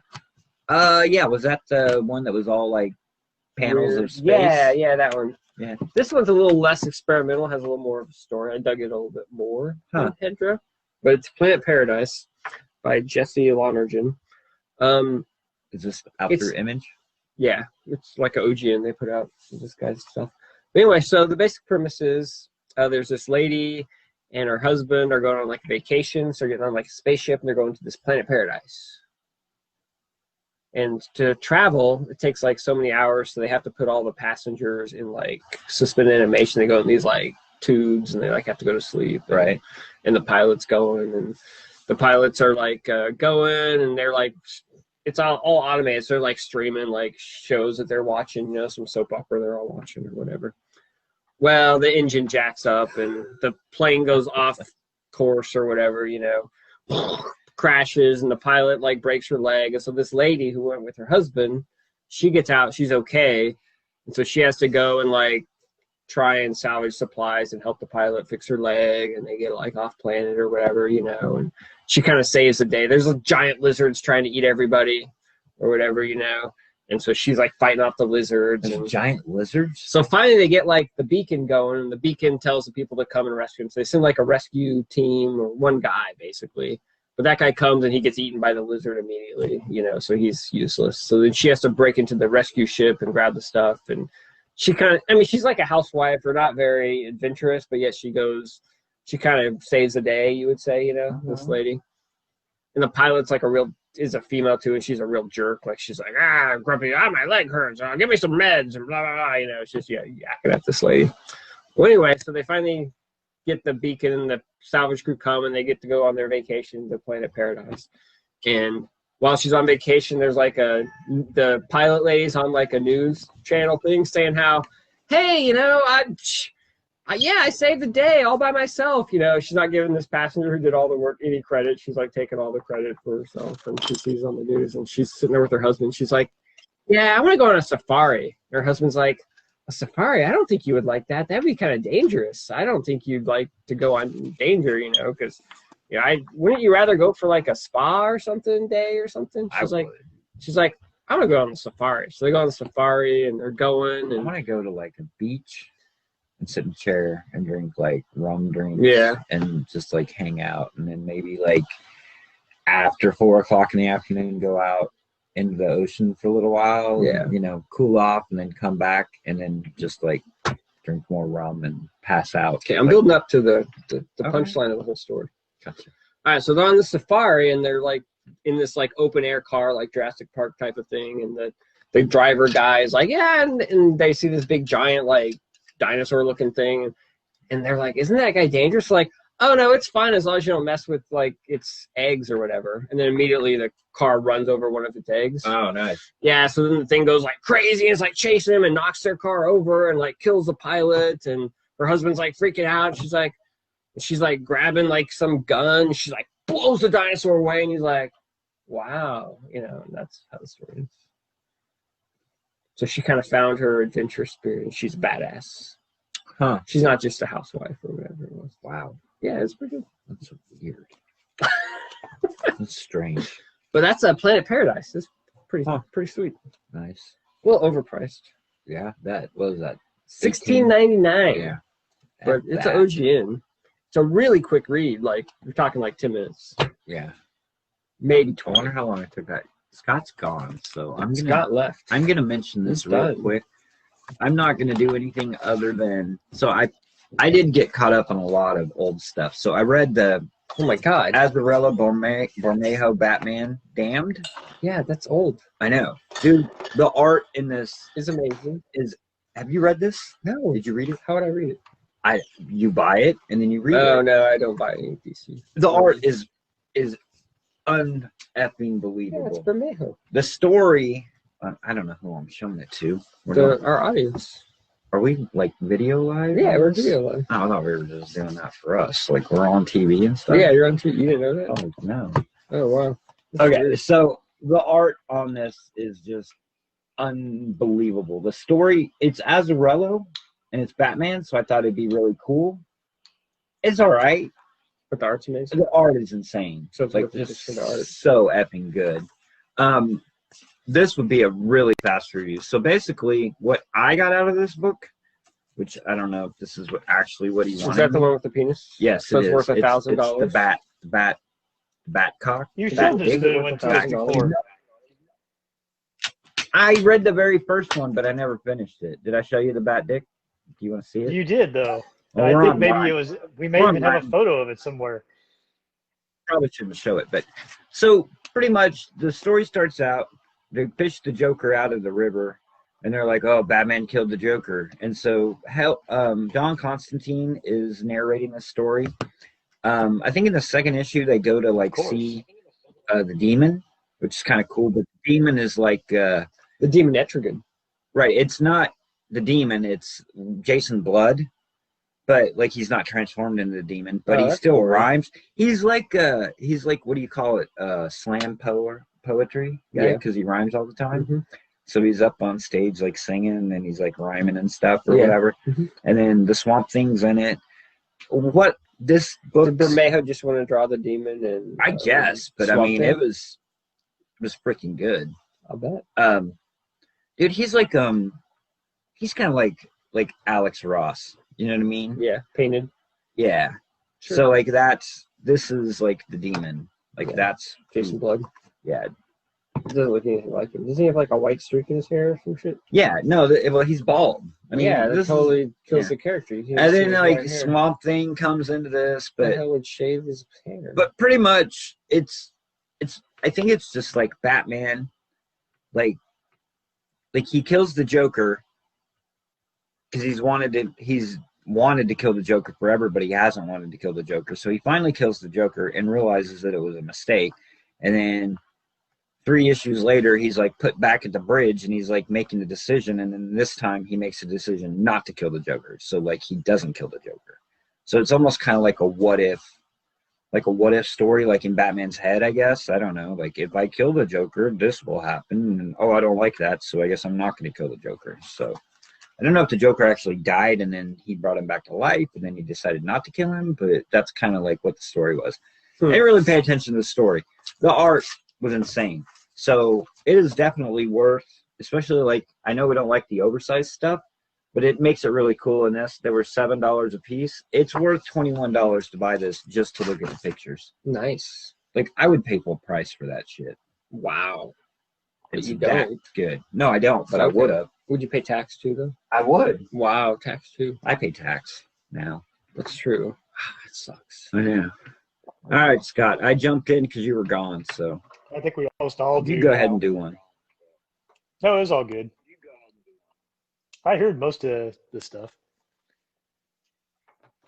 Bluetooth headphones. Oh, okay, They cool. work great. Yeah, you heard me tell you out. You realize it's all good. that I found out that we're live, like video. Nobody watches. Yes, I heard anyways, that. Doesn't matter. That whole conversation. We had one watcher earlier. You did? It's all good. Probably Christy. There's 2 people here. Yeah, I ran them out. On the stump. What'd you think of On the Stone? Wait, It's okay.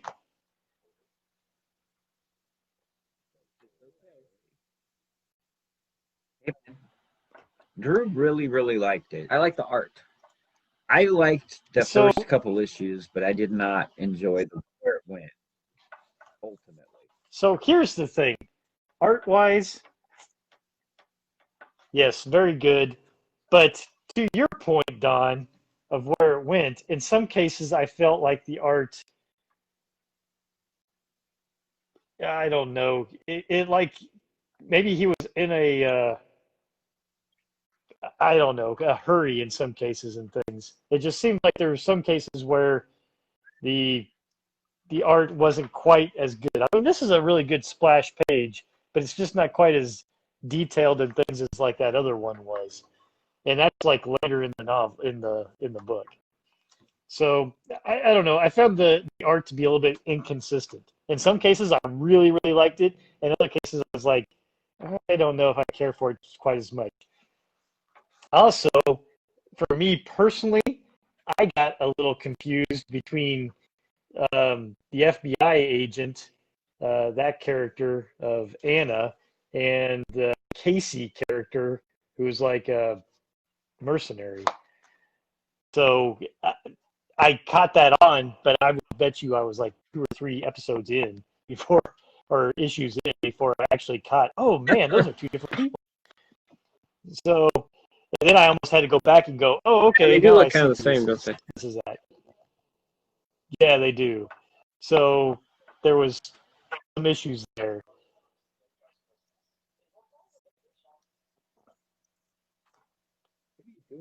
All I see is Don's hand.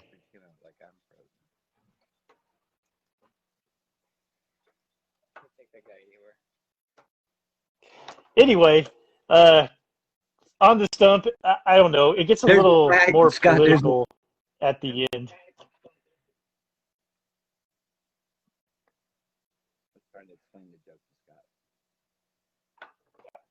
There's a lag and you freeze on the screen, so I was doing a I think freeze. there's a lot of lag going on there. It's because my wife's like trying to play her video game, and I think it must be flooded tonight. Sucking your bandwidth. Wow. Between that and my son probably playing video games at the same time, we're all sucking up the internet. It was a total huge tangent that I don't want to go down. Oh, good. You would have liked it though. We still hit it maybe later. Yeah, I mean. All right, so I bought this. It's called The Unholy Bastards versus The Future. The Future. From the pages of the Goon. Yeah, so I like the Goon a lot. All right, so hold on a second. No, what? I don't know what the deal is with the. I don't know what the deal is, but they can publish this, but I don't get my Blood Force Trauma. Yeah, I don't know what that deal is. Which I got my Kickstarter yesterday. Cool. The video cassette. Oh, nice. I got the video cassette and the first 2 issues. I finally got my poster too. And he gave me some stickers. Nice. I think I got stickers too. Yeah. Cool. I need to find a VCR. Yeah, good luck with that. Let me know when you do. I got some videotapes I want to watch. All right. This is from the pages of the Goon. I really love the Goon. I really love Eric Powell's art and writing.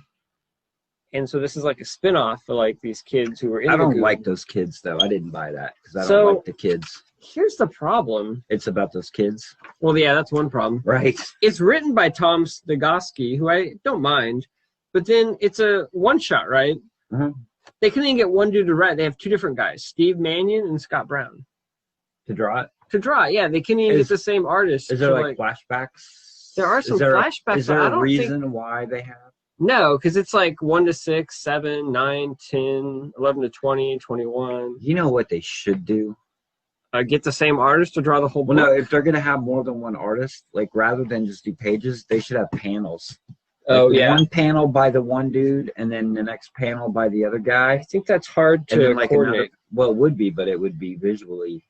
I think the whole point is they were probably behind schedule and they Right. get multiple people. So if you have to like coordinate this huge panel, it's probably defeats the purpose. Steve Mannion's cool. I love his art. Well, you wouldn't like it in this because it sucked. Well, I didn't buy that book. Well, yeah, this book is okay. So you got a guy writing it. You got 2 artists, and then the story is just asinine, has no purpose. It's just some goofy thing, and it's not that funny. I hate the Goon issues with those kids. I know, and a whole issue of them where it's not even Eric Powell writing it. Dude, I don't know. I think I got this confused with this Lords of Misery graphic novel that he's doing, which is instead of drawing and writing the Goon, he's doing this offshoot graphic novel. Why wouldn't you just tell that story in the pages of the Goon? Why would you not do? I mean, why would he do a separate graphic novel? And it's not even that thick. It's like only like. It's like a comic book. It's like 48 pages or some shit. This is what. No, it's slightly thicker than that, but not much. And I'm just like, it good? I don't understand the publishing strategy. This book, or the Lords of Misery? The Lords of Misery. The Lords of Misery. I have no idea. It hasn't come out yet.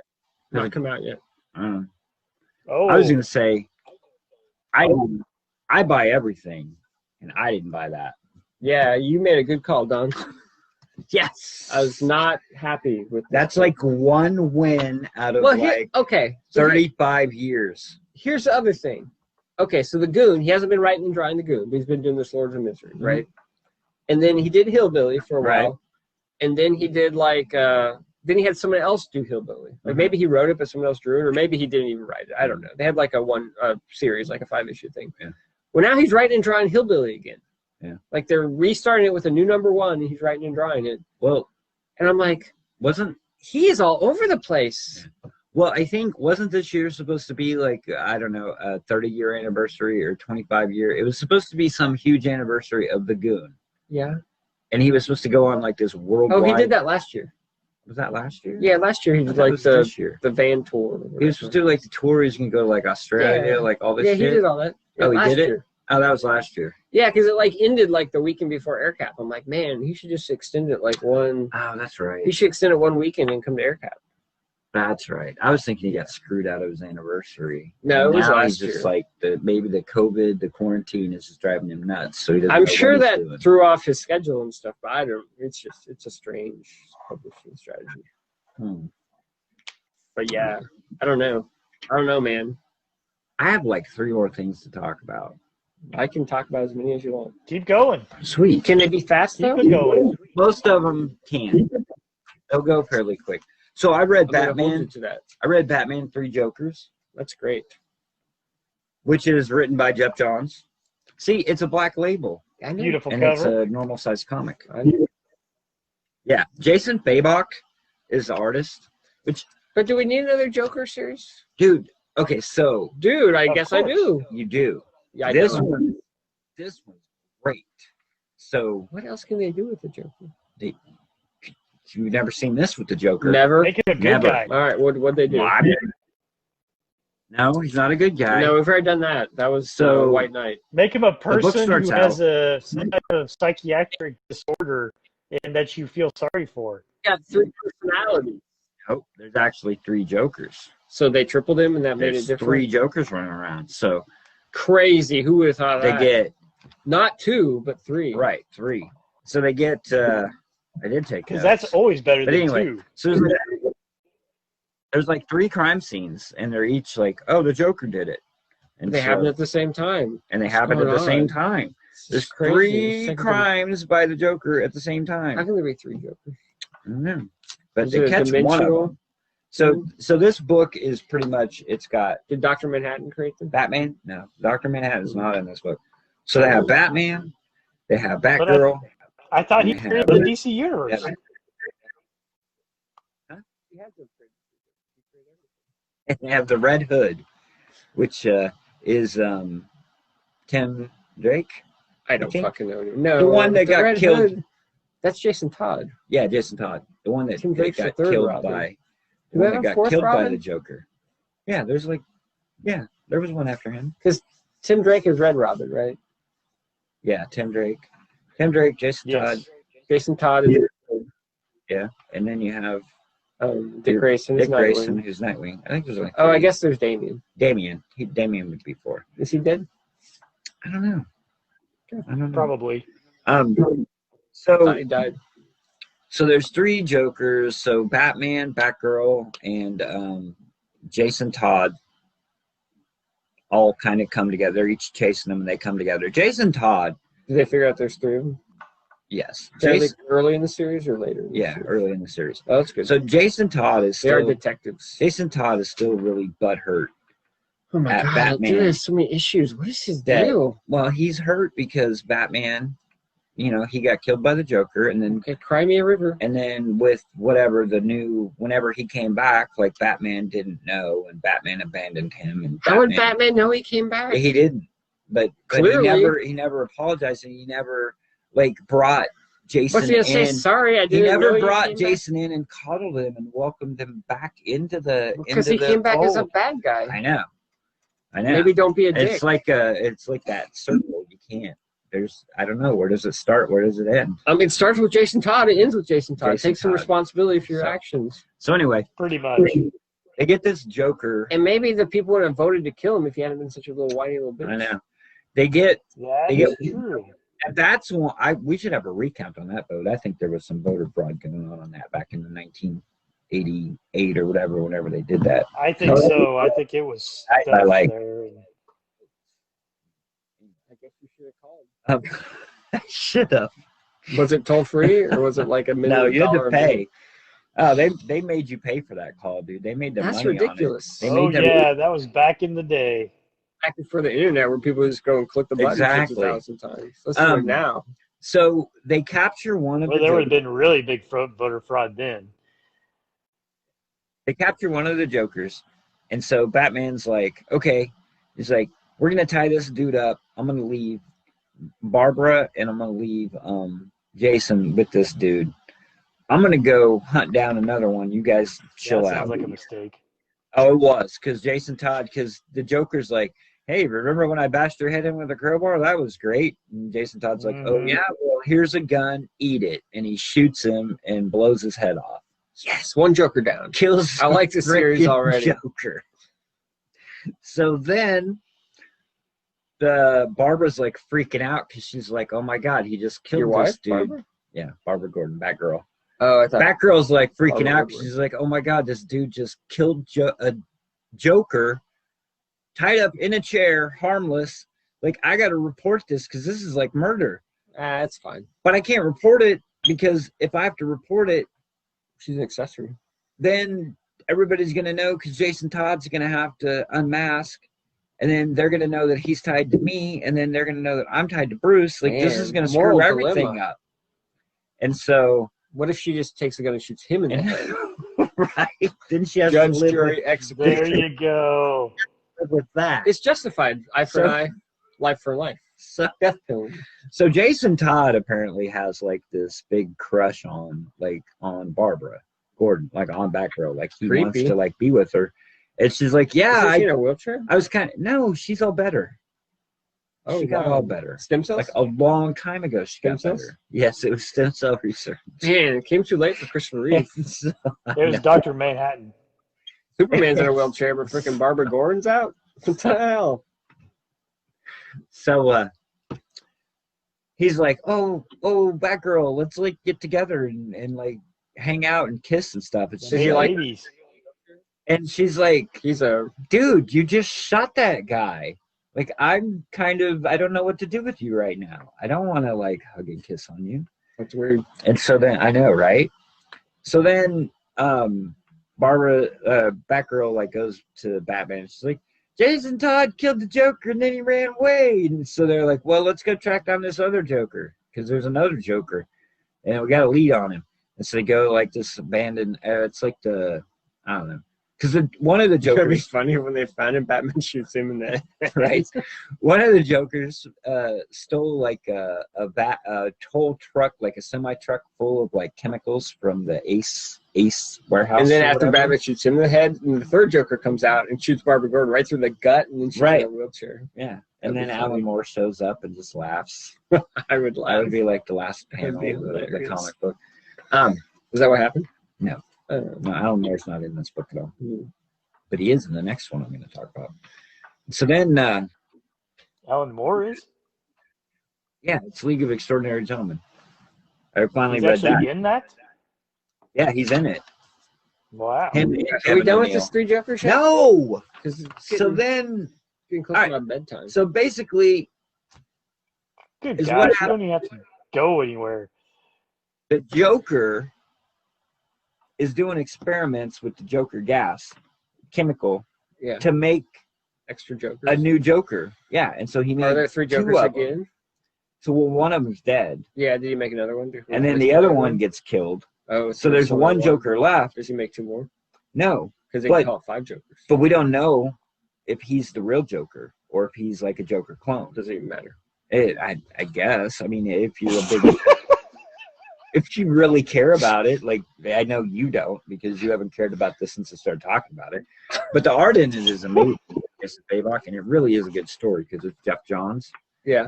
He wasn't channeling Alan Moore in this because that would be silly because it's not It Watchmen. kind of was, because it's kind of But- a joke. Well, yeah, it all goes back to Alan Fabok kind of Moore. looks like Brian Bolland art. Not really. It's cool. But anyway, so you get to the end, and Batman's like sitting across from the Joker, and the Joker's like, yeah, dude. He's like, maybe I'm the real Joker, or maybe I'm a different Joker. I don't know. You're not going to know, because I don't know. I can't remember. Is So Jeff now- Johns all about the 9-panel grid now? A lot of that. So now, no, that was Look at 9. Nope. He's No, that was Alan Moore. right there, bam. It's not all there. that's the way watching this too. I mean, it's just the 9-panel grid, but I sometimes you understand. combine. I understand. It's very close. So anyway, that's the whole crux of the three Jokers. And since you like totally destroyed my mojo, So on this it, is in it was a continuity? horrible review. Yes, I thought it was a great review. whatever. It's a black label. So Not Black, near as good as the last one. I think so. I thought Black Label. Oh, the other was really fun, big man. thing, the other really cool thing about it was like Joe Chill is Yeah. like the guy that killed Batman's Mhm. parents. I know who Joe Chill is. And I guess he's alive and he's in Arkham. And so like Batman is led to him, like he's supposed to go to him or whatever. And Joe Chill's like dying from cancer.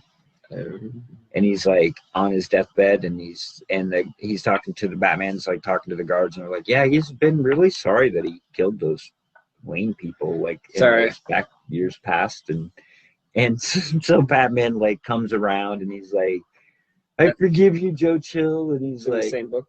yeah, it's in this book. Yeah, it's like one of the offshoots, you know, because So I was so distracted by the 9-panel grid. So at the end, there's one Joker left. So Right. we're left to know, not to know if he's Right. the real one or we not. don't know. Is if that he's the mystery? Real, that's the mystery. We don't know Yeah. if he's the real Joker, if he's a different Joker.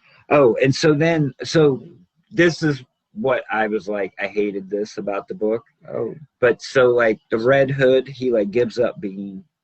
Jason Todd gives up being the Red Hood. I think. Right. Is he the Red Hood with like the dome hood, or is he the Red Hood with like the mask? the like, mask, cloth? like the. Who's like the one with like the dome? He's got like. Well, he was at one point. Like that's the original Red Hood. Joker that was the Red Hood Oh, with the dome. with the dome. That's the but it Joker. wasn't Jason Todd. No. Oh. Well, he might have used that moniker for a little bit, but then he had like a face shield. But anyway, Jason Todd is He could be like, the fourth Joker. he decides to give up being the Red Hood, Okay. and he writes a letter to Batgirl, Barbara Gordon. She loves And it. he's like, I love you so much. I know that you're not happy with what I did, but Wouldn't I'm he just send gonna- her a text? I mean, it's like 2020. yeah, no, he wrote a letter. He wrote a letter, wrote it down on a piece of paper, and said, you know, if you feel the same way about me as I feel about you, then meet me here at this time, blah, blah, blah. If not, if I don't ever hear from you again, then I'll just assume that, you know, you're not into me, and we'll just like, I'll never bother you again. And he tapes it to her door. Weren't they like foster brother and sister? It's kind of weird. I don't know. So he tapes it to her door. And of course, what happens, Drew? The tape gives away and the letter flutters down onto the ground, and the janitor comes by and he sweeps it up. And so Barbara Gordon never gets the letter, and Jason Todd goes. Never knows. I swear that happened in a movie. It was it was like a Batman movie where Alfred kept the letter or whatever from. No, it's something other movie. No, it was in Batman. Dark Knight. So you didn't even steal it from something else? You stole it from a Batman movie? Wow, apparently. That's bold. No, I'm pretty sure that's like. Oh, I'm pretty sure that's happened in a lot of places. Yeah, it's kind over of a a lot I of think things. it's happened in multiple comic books even. That's why I said I didn't really like that. Yeah, that's horrible. That Cool. thing. So. Wow, yeah, get this out of here. Yeah. You got anything else to talk about, Scott? Nope. It's probably a good thing. It'll just go all laggy again. No, actually, while you're talking, it's fine. It's just there's a lag between when we talk and then when you talk back. Yeah. Now it sounds like it's getting better, though. You talk. This I is... agree. It seems to be quicker now. Ooh, is that the last I one? think it's because my wife got kicked off her game, so that's probably all good. She was stuck in the bandwidth. I bought this. I just haven't read it yet. All right, this is Devil's Highway. This is issue 5, so this is the end of the arc. I think they're hoping to do more, but who knows if they do. I'm not going to buy it. You didn't like the first one? Well, I haven't read it. What? Hold on. Can I get a recording of that? I'm not going to buy it? I mean, that's like, I don't know if I've ever heard Don say that. Listen, so do you know, this is a tangent, not really, but do you know what DC's been doing like for the last 2 months? They stopped all their shit. Putting out everything with Joker, Punchline, and Harley Quinn. Right. No, they're doing like a whole launch. It's like called Future something. Future State? Future Three State. Jokers. So you know about Future State. I've heard it. That was Dan DiDio's big thing. It Oh, was is like this 5G, 5G? Future State. I don't know if it's the same. You know what it means to me? I'm gonna have to buy one motherfucking DC book for 2 effing months. I'm like, I'm saving so much money. It's insane because I'm not gonna buy. Like, I read like a lot of the reviews, like when the previews came out. I'm like, this sounds like it could be cool, but like none of the Batman stuff grabbed me at all. And I'm like, it could be a cool concept, but if I'm gonna go in, like, you gotta go all the way in. So after 2 months, or are they you just do- reverting back to the old books? I guess I don't know because this month's preview is the second half, so Oh, I don't know what's gonna happen. You know what the third month I'm is. hoping they just Go keep back. on Oh, going, and then you're out? and then I'm out like Nice. forever. Like I'm done Sweet. with DC. Like I'll be Wow. like, nice. You know how much? I don't really buy a lot of DC, but still, that bill was way low for my comic books that last month. So Who cares? I was like, yes. All right, I'll do a quick Devil's Highway here. So this book is decent, and that's the problem. Is it's just decent. It's by Benjamin Percy and Brent Schoonover. I like Brent Schoonover's art. That's why I bought Pretty it. good, but It's he's 'cause it's not. Schoonover. He's not great. He's I mean, solid. He's solid. He used to be. I don't know that he's done anything forever and ever. And the art is solid, the writing's solid. The problem with this book is it's basically this, it's like the same character we've seen in everything lately. Like it's Stumptown that and chick's in a bra. and Veronica Mars.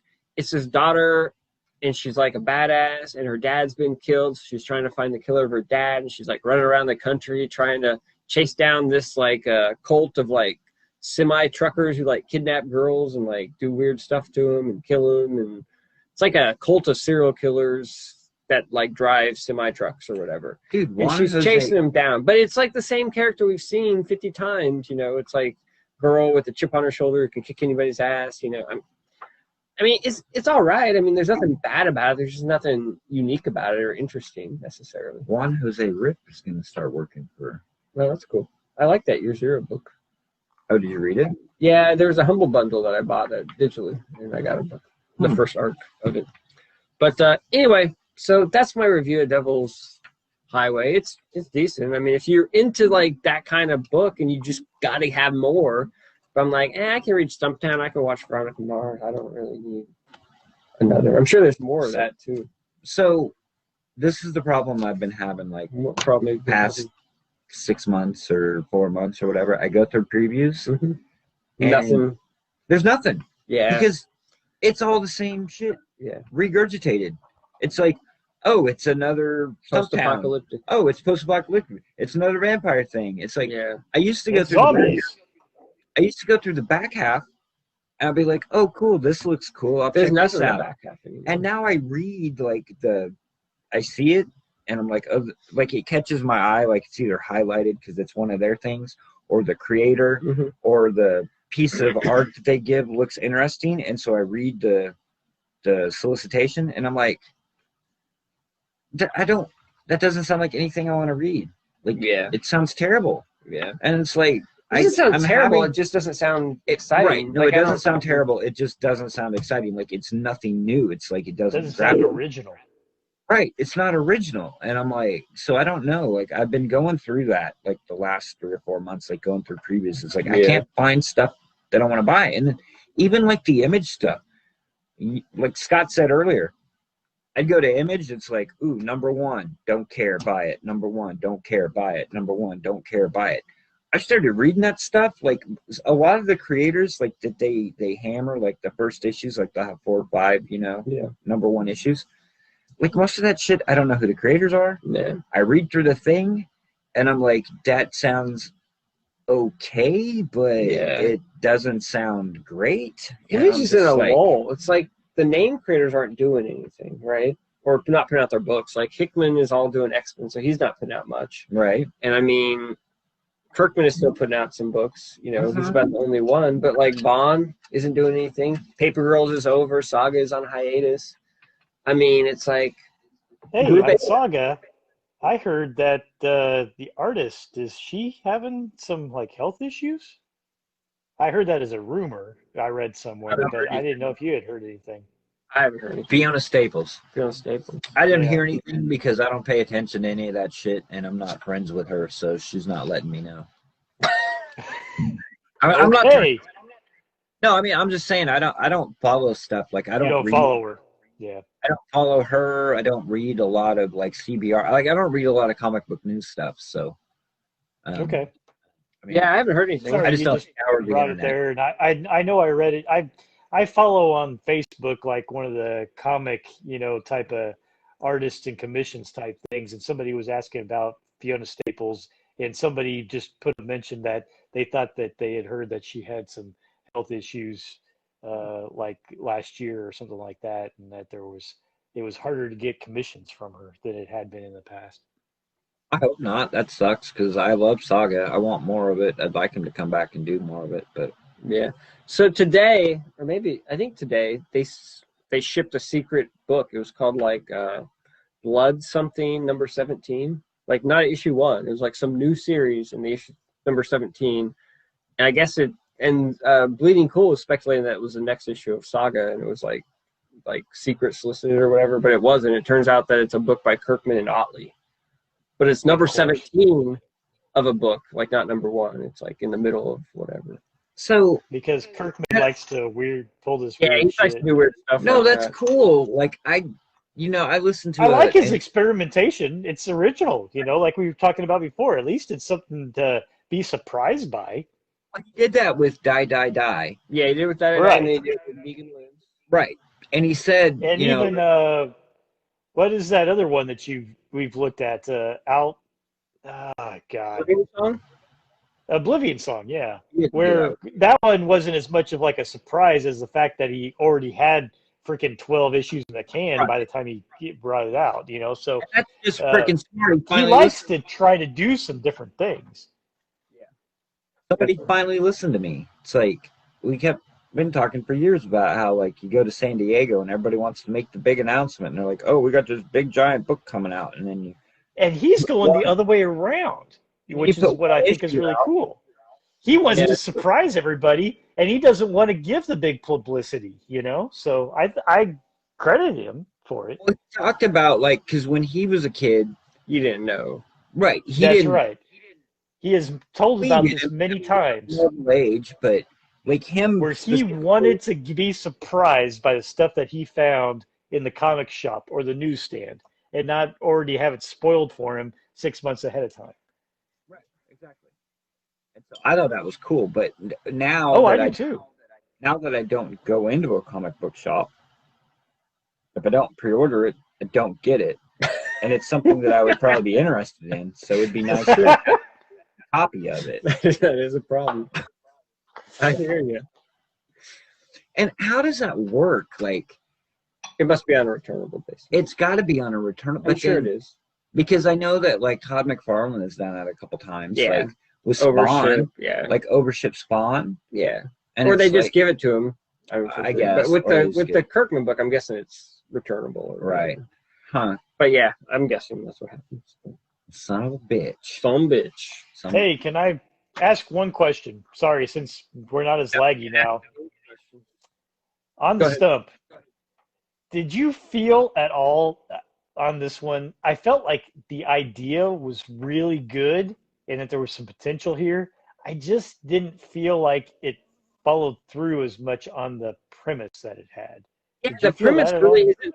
Yeah, the premise isn't really even explored very much. Right.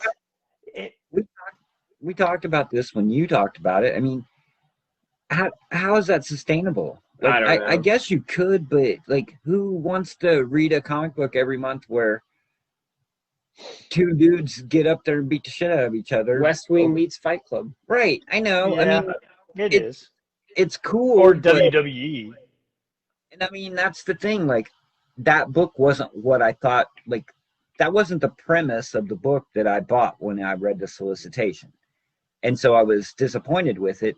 But then after I read it, I'm like, well, how can you drag that out? Like, how can that be the plot? Like, you've got to have something else. Like, you can't just, I mean, it's like a celebrity death match every month or whatever, you know? It's like, oh, It it's is. And it three wants to get into forever in claymation. politics and, kind of how our, political and maybe belief system and things of this nature are. And obviously there's some effects of minorities, and things in it. But I don't know. It was something in which I was really, maybe some of my, I don't really want to say disappointment, but I really was bought into this premise when I first read it. And that first issue I thought was really solid, but it just didn't live up to the rest as it kept going. I mean, art was only one thing about it. It just seemed like maybe it was getting rushed as it was going on. But even then, the story just seemed to be a little bit more disjointed or something, and not really, I don't really want to say it's not what I expected, because obviously it has its surprises and stuff. It just didn't really seem to live up to the premise that they had put out there, though, either. I don't know. You had a bookend of the premise. I mean, you had the beginning issue where it established that that's the premise and that's how this world works. Then you had all that secret agent crap in the middle, and then you had the showdown at the end, which was another battle or whatever on the stump. And so, I mean, that's all you had. Right.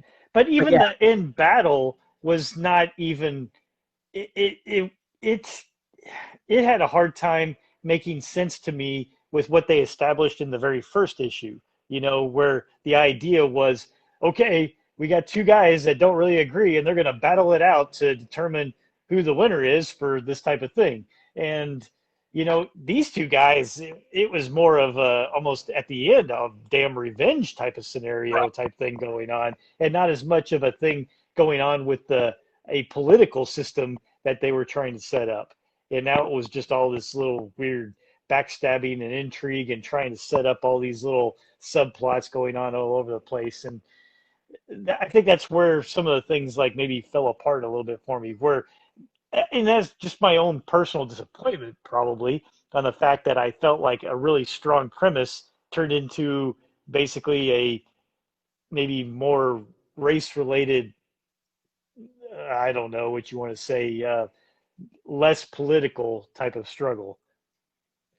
I was disappointed with the book. I was excited after the first issue. I thought it would be cool, and then when I read the rest of it, I was just like, whatever. This isn't what I thought it would be, and it's not. Yeah, I mean, and I may be there with you there a little bit, in which I think that the first issue was so strong, where I thought, oh, this is kind of cool, that the rest of it just didn't carry out quite as well. I don't know. I would say I wouldn't say that I'm just, totally off of it. I would maybe read a little bit more just to see how it would go, but it didn't impress me as much as how it started.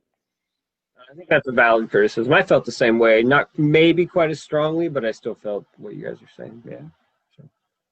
Okay. Well, sorry about that. Now that the connection seems to be a little bit better, thought I'd finish that off. All right, Don, what else you got, man?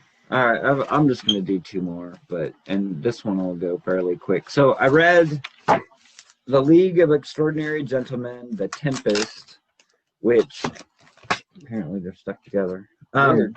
Yeah, I know. And so this is the end. This is the end. Oh, what? My only friend. Yes.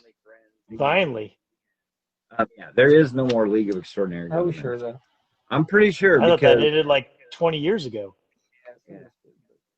yeah, for some of us, but so this is what I was thinking, like where this ended up is anywhere near like where it started. Obviously, like you have totally different characters. You have, other than Mina, I don't think there's anybody. Careful, there's 3D glasses in there, which I'll get into that. It's cool. But so I remember the first two really well, and then they did Black Dossier, which wasn't really a series. It was more of kind of like an offshoot kind of thing. And then you had the one where they did like 3 prestige issues. They did like one that was like set in the 50s, one that was set in like the 70s, and one that was set like in the 90s or the 2000s or whatever. And so then this is obviously after that.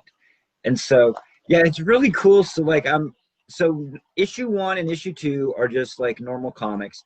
Then I go to issue 3 and I open it up and this pair of 3D glasses falls out. And so like, part of the story is in 3D, which is really cool. I thought the 3D was really cool. They did that in the Black Dossier, I know for sure, because that came with a pair of 3D glasses. So I'm like, okay. So then I read issue 4, and it's got some 3D pages in it. So I pull my glasses out of the third one. Then I get to 5, and I'm like, it's got 3D, but dude, so it's like one panel is a normal comic, and then the next panel is 3D, and then it goes normal, and then it goes 3D, and then it goes normal. And so like it's really hard to read like the words on the non-3D panel. So I'm like putting on my glasses to read one panel, taking the 3D glasses off to read the next panel, putting the 3D glasses on. I was like taking them on, taking them off, and I'm like, Alan Moore is probably laughing his ass off right now because that's probably exactly what he wanted to see me do. You know what I mean? Like that was his point. And then it gets into like, I think it was like issue 3 or 4. They actually do like maybe it was 2. I don't remember. They do like is it Fumati, where it's photo? It's actually like photos. So you've got like black and white throughout it. You've got 3D. Then you've got like the Spumati thing where it's actually like just photo. It's Mina and is Mina kind of like his main character throughout all this stuff? Yeah, it's Mina and Nemo, and they're like talking, and it's like photos. I mean, it's just photos, but You don't find it. yeah, I don't know. It is kind of cool. But all right, so at the beginning of each issue, he does this, and I assume they're created, but it's like the cranky old Alan Moore, and so he does like cheated champions of your childhood. So it's basically like he takes like some made up comic book creator, writer, or artist, and how they got screwed over like in their life, like their life story about they died in poverty and they died penniless and whatever. But there's like 6 like biographies, like that's what the first page is. And then so you have your main story. There it is. Thank God we found it. I know, right? I'm so happy. So it's like actual photos there. But he's still in the shit now. We've lost Scott. But I don't know how you read that. It looks horrible. What do you mean? I mean, it looks horrible. I think it would be hard to read. The book? Yes. It's Kevin O'Neill. The art's crazy good. Is it good to read, though? Yeah, it's good. So, all right. And so then in the back of it, he's doing, so you have your story, and in the back of it, it's like a 6-part story where it's the JSA of the 1940s. It's like the superheroes of the old or whatever. So, and I think like it's been a while since I've read it, but there's like, so it starts off and there's like a. Didn't you just read it? But How's it been a while? But You no, just read what it. I'm saying is it's been a while since I've read the other stuff leading Gotcha. up to this, and it carries into this because there's this MI5 agent, and he's like 95 years old and like in a wheelchair and decrepit. And I think he carried over from like the other stories. I just don't remember him. And he finds the world, the pond of rejuvenation, the spring of life or whatever. Sure. And so he's transformed back to his 20s or whatever. And so there's another world, and he's basically trying to destroy the world. He's like trying to burn the world down. And so Mina breaks off with Captain Nemo, and then what's the Orlando? It's another character that I think he introduced in the Black Dossier, who is basically like kind of an immortal character. It's kind of like the Eternal Warrior, but she changes it. Huh? Orlando Bloom. She changes gender throughout the ages. So like for some of his life, he's a man, and then he'll change and he'll be a woman, and then he'll be a man, and then he'll be a woman. And that's another character. So anyway, they go off with some other people, and they're trying to do all this stuff. And I mean, basically, it goes back to the characters of the 50s, the 40s, and the 50s. They come in, and it all just kind of comes to a head. But the main thing is at the end of issue 6, like Alan Moore and because they bring back, like they destroy the world, and then they're like living on like this other world, but they bring back Hyde, which I don't know how they brought him back, but at the very end of the It's a new world. One of the epilogues, like Alan Moore and Kevin O'Neill are in it, and they shoot them off into outer space, and they're like, we'll never create another we'll never do another. Right here, they shoot them off into space, and they're like, okay, well, that's the end, I guess we'll never do any more League of Extraordinary Gentlemen. So the League is apparently done. I don't know, but that was a horrible review because you were getting shit through it. I didn't take any notes. Shit was like, I just think you're like, oh, this is terrible. I don't know. I enjoyed it. I like League of Extraordinary Gentlemen. I like Alan Moore. I love Kevin O'Neill's artwork. And it's kind of weird because, like, I enjoy that the black and white is in there. Yeah. Because now I can kind of look at it and study it and use it as you know what I mean? Like, it's easier to look at than colored artwork because I work in black and white. Sure. So to me, it was like I studied those pages a lot because I think I had a conversation with you where like color hides a lot of shit. Yeah. So when you're doing black and white, like it's all there. Yeah. Like the mistakes, everything's the there. detail really shows up. Yeah. Right. So it was kind of cool for me from that aspect to like stare at that stuff and kind of like I was actually thinking about ripping the pages off and just stacking them on my drawing board so that I could use them for reference or whatever because I thought it was really cool. But I mean, I'm not going to say that it was like my favorite and it was the greatest League of Extraordinary Gentlemen story, but it is kind of cool that it's like the bookend. Like I'm glad that I read it. I mean, nothing will blow away the first two. Those were just, you know, amazing. But, you know, he eventually, because he goes from whatever, 1850 when it starts. I mean, those characters all of them can't live through it, so it has to change and evolve. I don't really enjoy where it changed and evolved much. Of course, I like where it started, but I am glad that I stayed along for the entire journey to see it through. Does that make sense? Sure. Yeah. Hey, man, whatever floats your boat. I gave up like 5 trades ago. I know. You read the first two, right? Yeah, and I read some of the little one-shots, like the Nemo ones. Yeah, see, Those weren't that great. I have a couple of those. I think there were like 3. I think either I own 2 of them or I have them all, but I haven't read them. So I want to go back and do like a whole deep dive reread of like all of the League and read it all together, like all at once. But I don't know that those 2 or 3 Nemo stories, they're not really in continuity, are they? I think they're just kind of like offshoots where they're just like whatever. Dude, I don't even know what the continuity is of the League of Extraordinary. Well, that's true. But maybe there is. I'm sure it all makes sense in Alan's head. Well, yeah, I'm sure. But all right, what else you got, man? I'm ready to keep this thing going. I just got my did you read any of the? That'd be a negatory. You didn't carry on with your. Did you read Superman Year One? I did. I'd rather hear you talk about that. Really? I can save these for next time. No, you can talk about it. Go ahead, talk about Young Blood. No, do Extreme. I'm kidding. I can do Superman Year One in like 2 minutes. I don't believe you. All right. I expected more from Frank Miller. Oh, didn't you? Exactly. The artwork was good. It wasn't like horrible. It wasn't like Ramita Jr.'s best work, but it was good. Like it was solid. Like I liked the artwork. So the first book, I mean, I don't need another retelling of Superman's origin. What I did enjoy the first book. Yeah, the first book was good because it was interesting. It was interesting because it was all about Clark's childhood. Like I thought that's what the whole book was going to be. Right. Like he's in elementary school. Yeah. And I like when he joined the army. I thought that was interesting.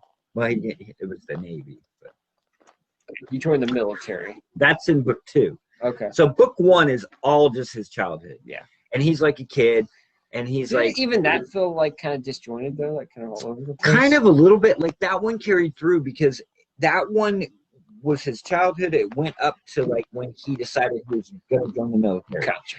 And he's like, oh, Lana, you're my best girl in the world, and I'll never forget you, and I'll come back.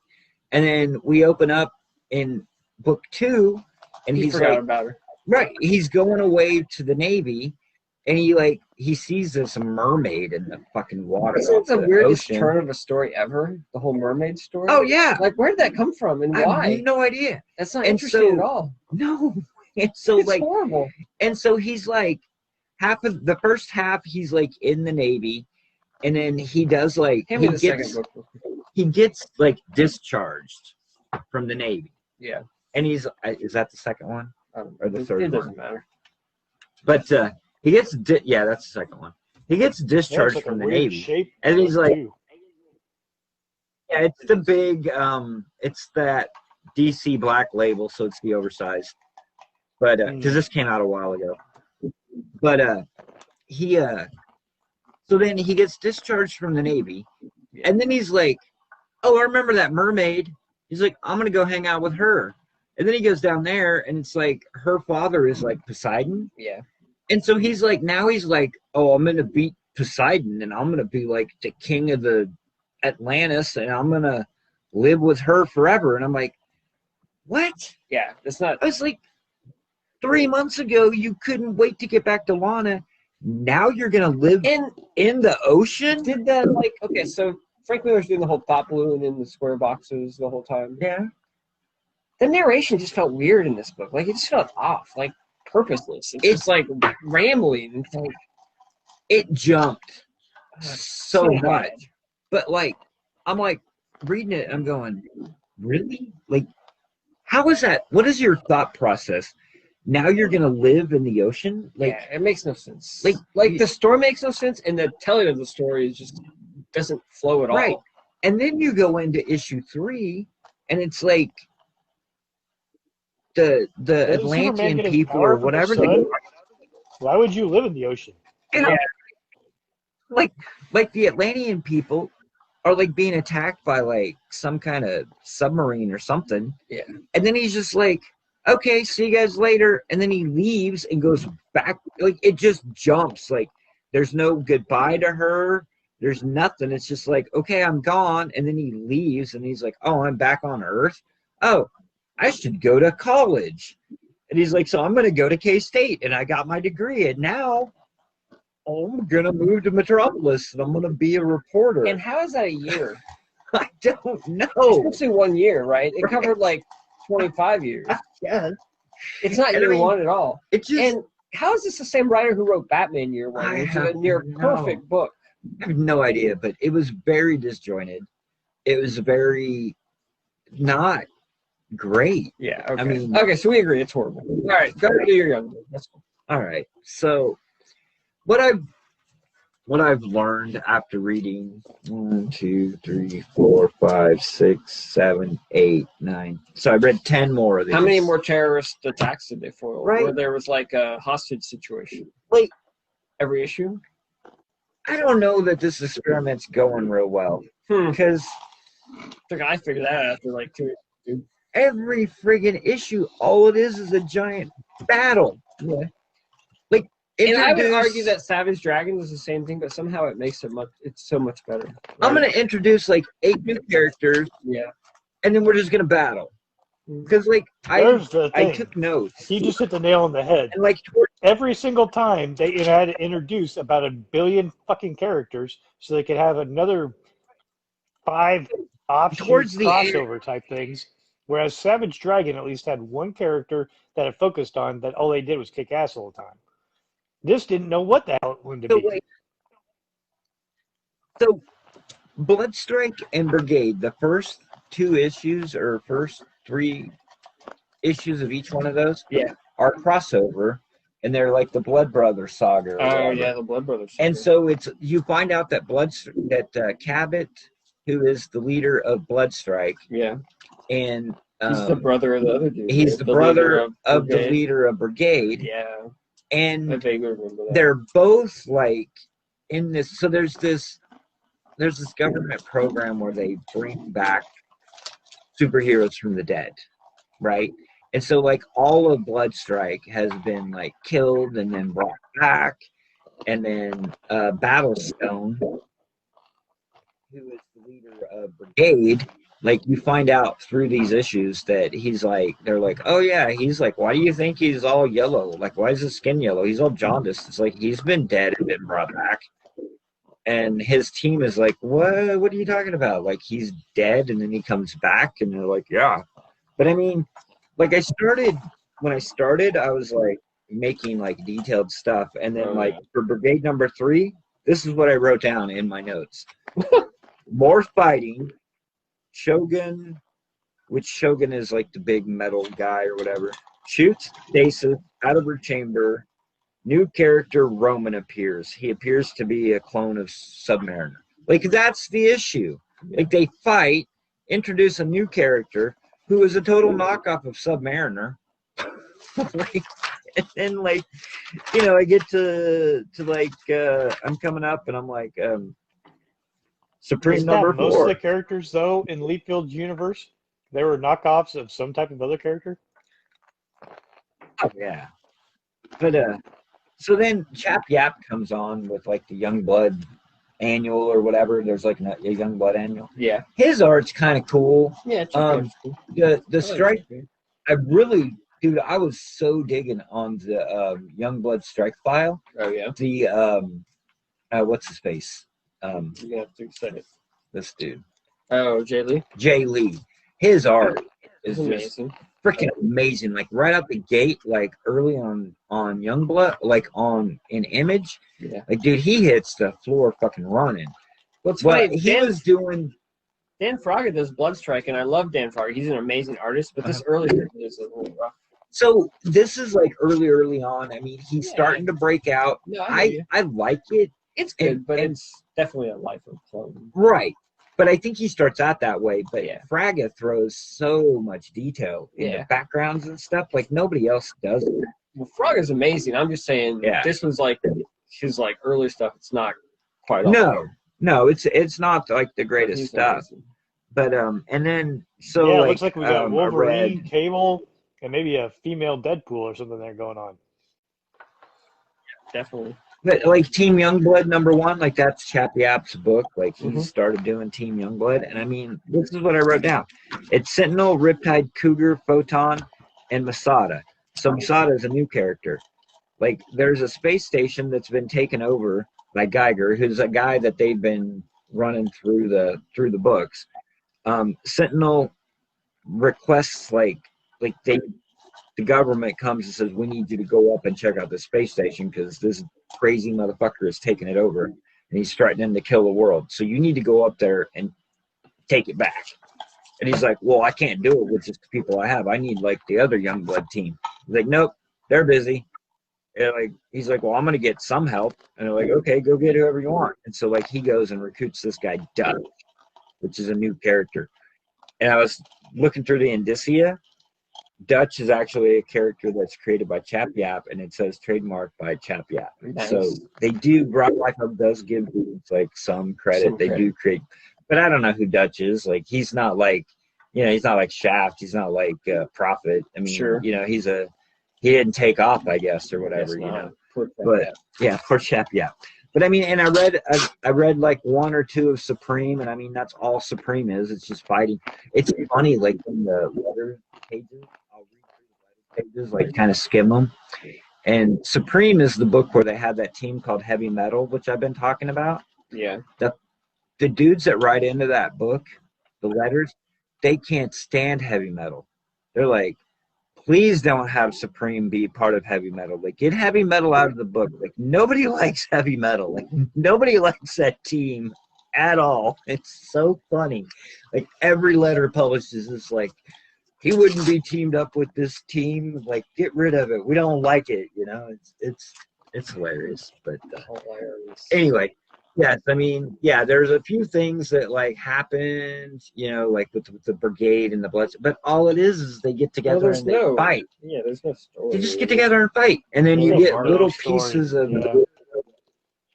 little bitty pieces of story. At the beginner, I want to go back and like revisit everything like at that time. Like look at Cyberforce, look at Spawn. Like I'm pretty familiar with Spawn. Unlike Savage Dragon, like I'm sure that all of them were kind of like trying to, like you were saying, like with Savage Dragon, like it's all there's some regression. But I think all of them were kind of like trying to just, feel it out. Yeah. And it would be interesting to go back to the beginning and see like what the first few issues. Well, I've reread the first few issues of Shadowhawk too, but I mean, like, I don't really remember Wildcats at all. I don't really remember Cyberforce at all. Like, I don't remember Wetworks like at all.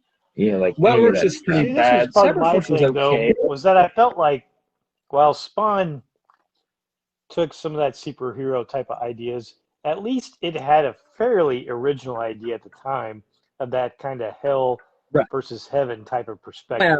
And he really played around with it quite a bit in those early issues, even though maybe stumbled here and there. It at least didn't seem like he was ripping off something all the time.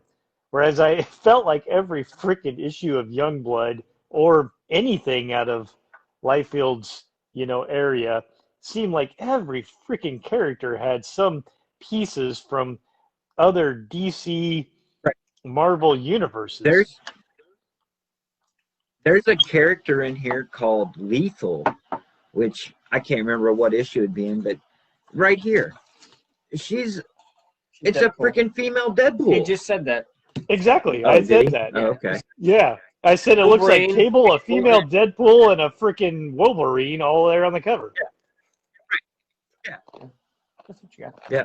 Cable. Yeah. That dude's Wolverine. Yeah, Wolverine. Wolverine, Deadpool, and Cable. Yeah, exactly. It is. Exactly. But no. Yeah. I wasn't. But all right. Cool, man.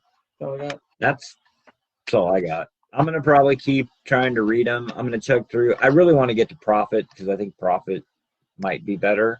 No, that's not.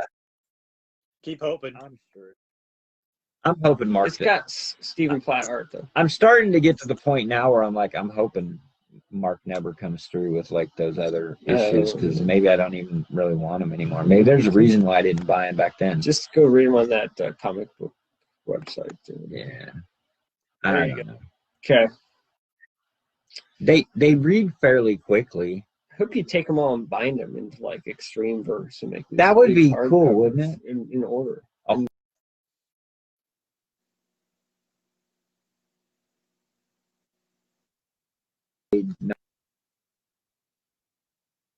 first miniseries. Well, and then it didn't come out, but it was late. And then he launched the first issue of the other one, and it talks about like how he died. Yeah. And there's like letter pages, and they're like, what the hell? Like, why did you release number 1 before number 4? Like, how do we have to? You know what I mean? Like, Yeah. I don't know. It's almost like the whole Todd McFarlane thing. Oh, Where don't he get me can't, started. where Yeah. he can't number shit. No, I can't. I'm not. They're late. They're so late. I'm just gonna release the next issue. I'll come back to those. All right. All right. That's how we I'm count done. in Canada. That's how we count Canada. That's right. Okay. That's all I got. Cool. Thanks for hanging out. It's been good. It's been fun. Yes. All It right. has been fun. I'm going Take care of We you to will- guys. end the live broadcast. We'll do it again in 2 weeks. You know, that's like.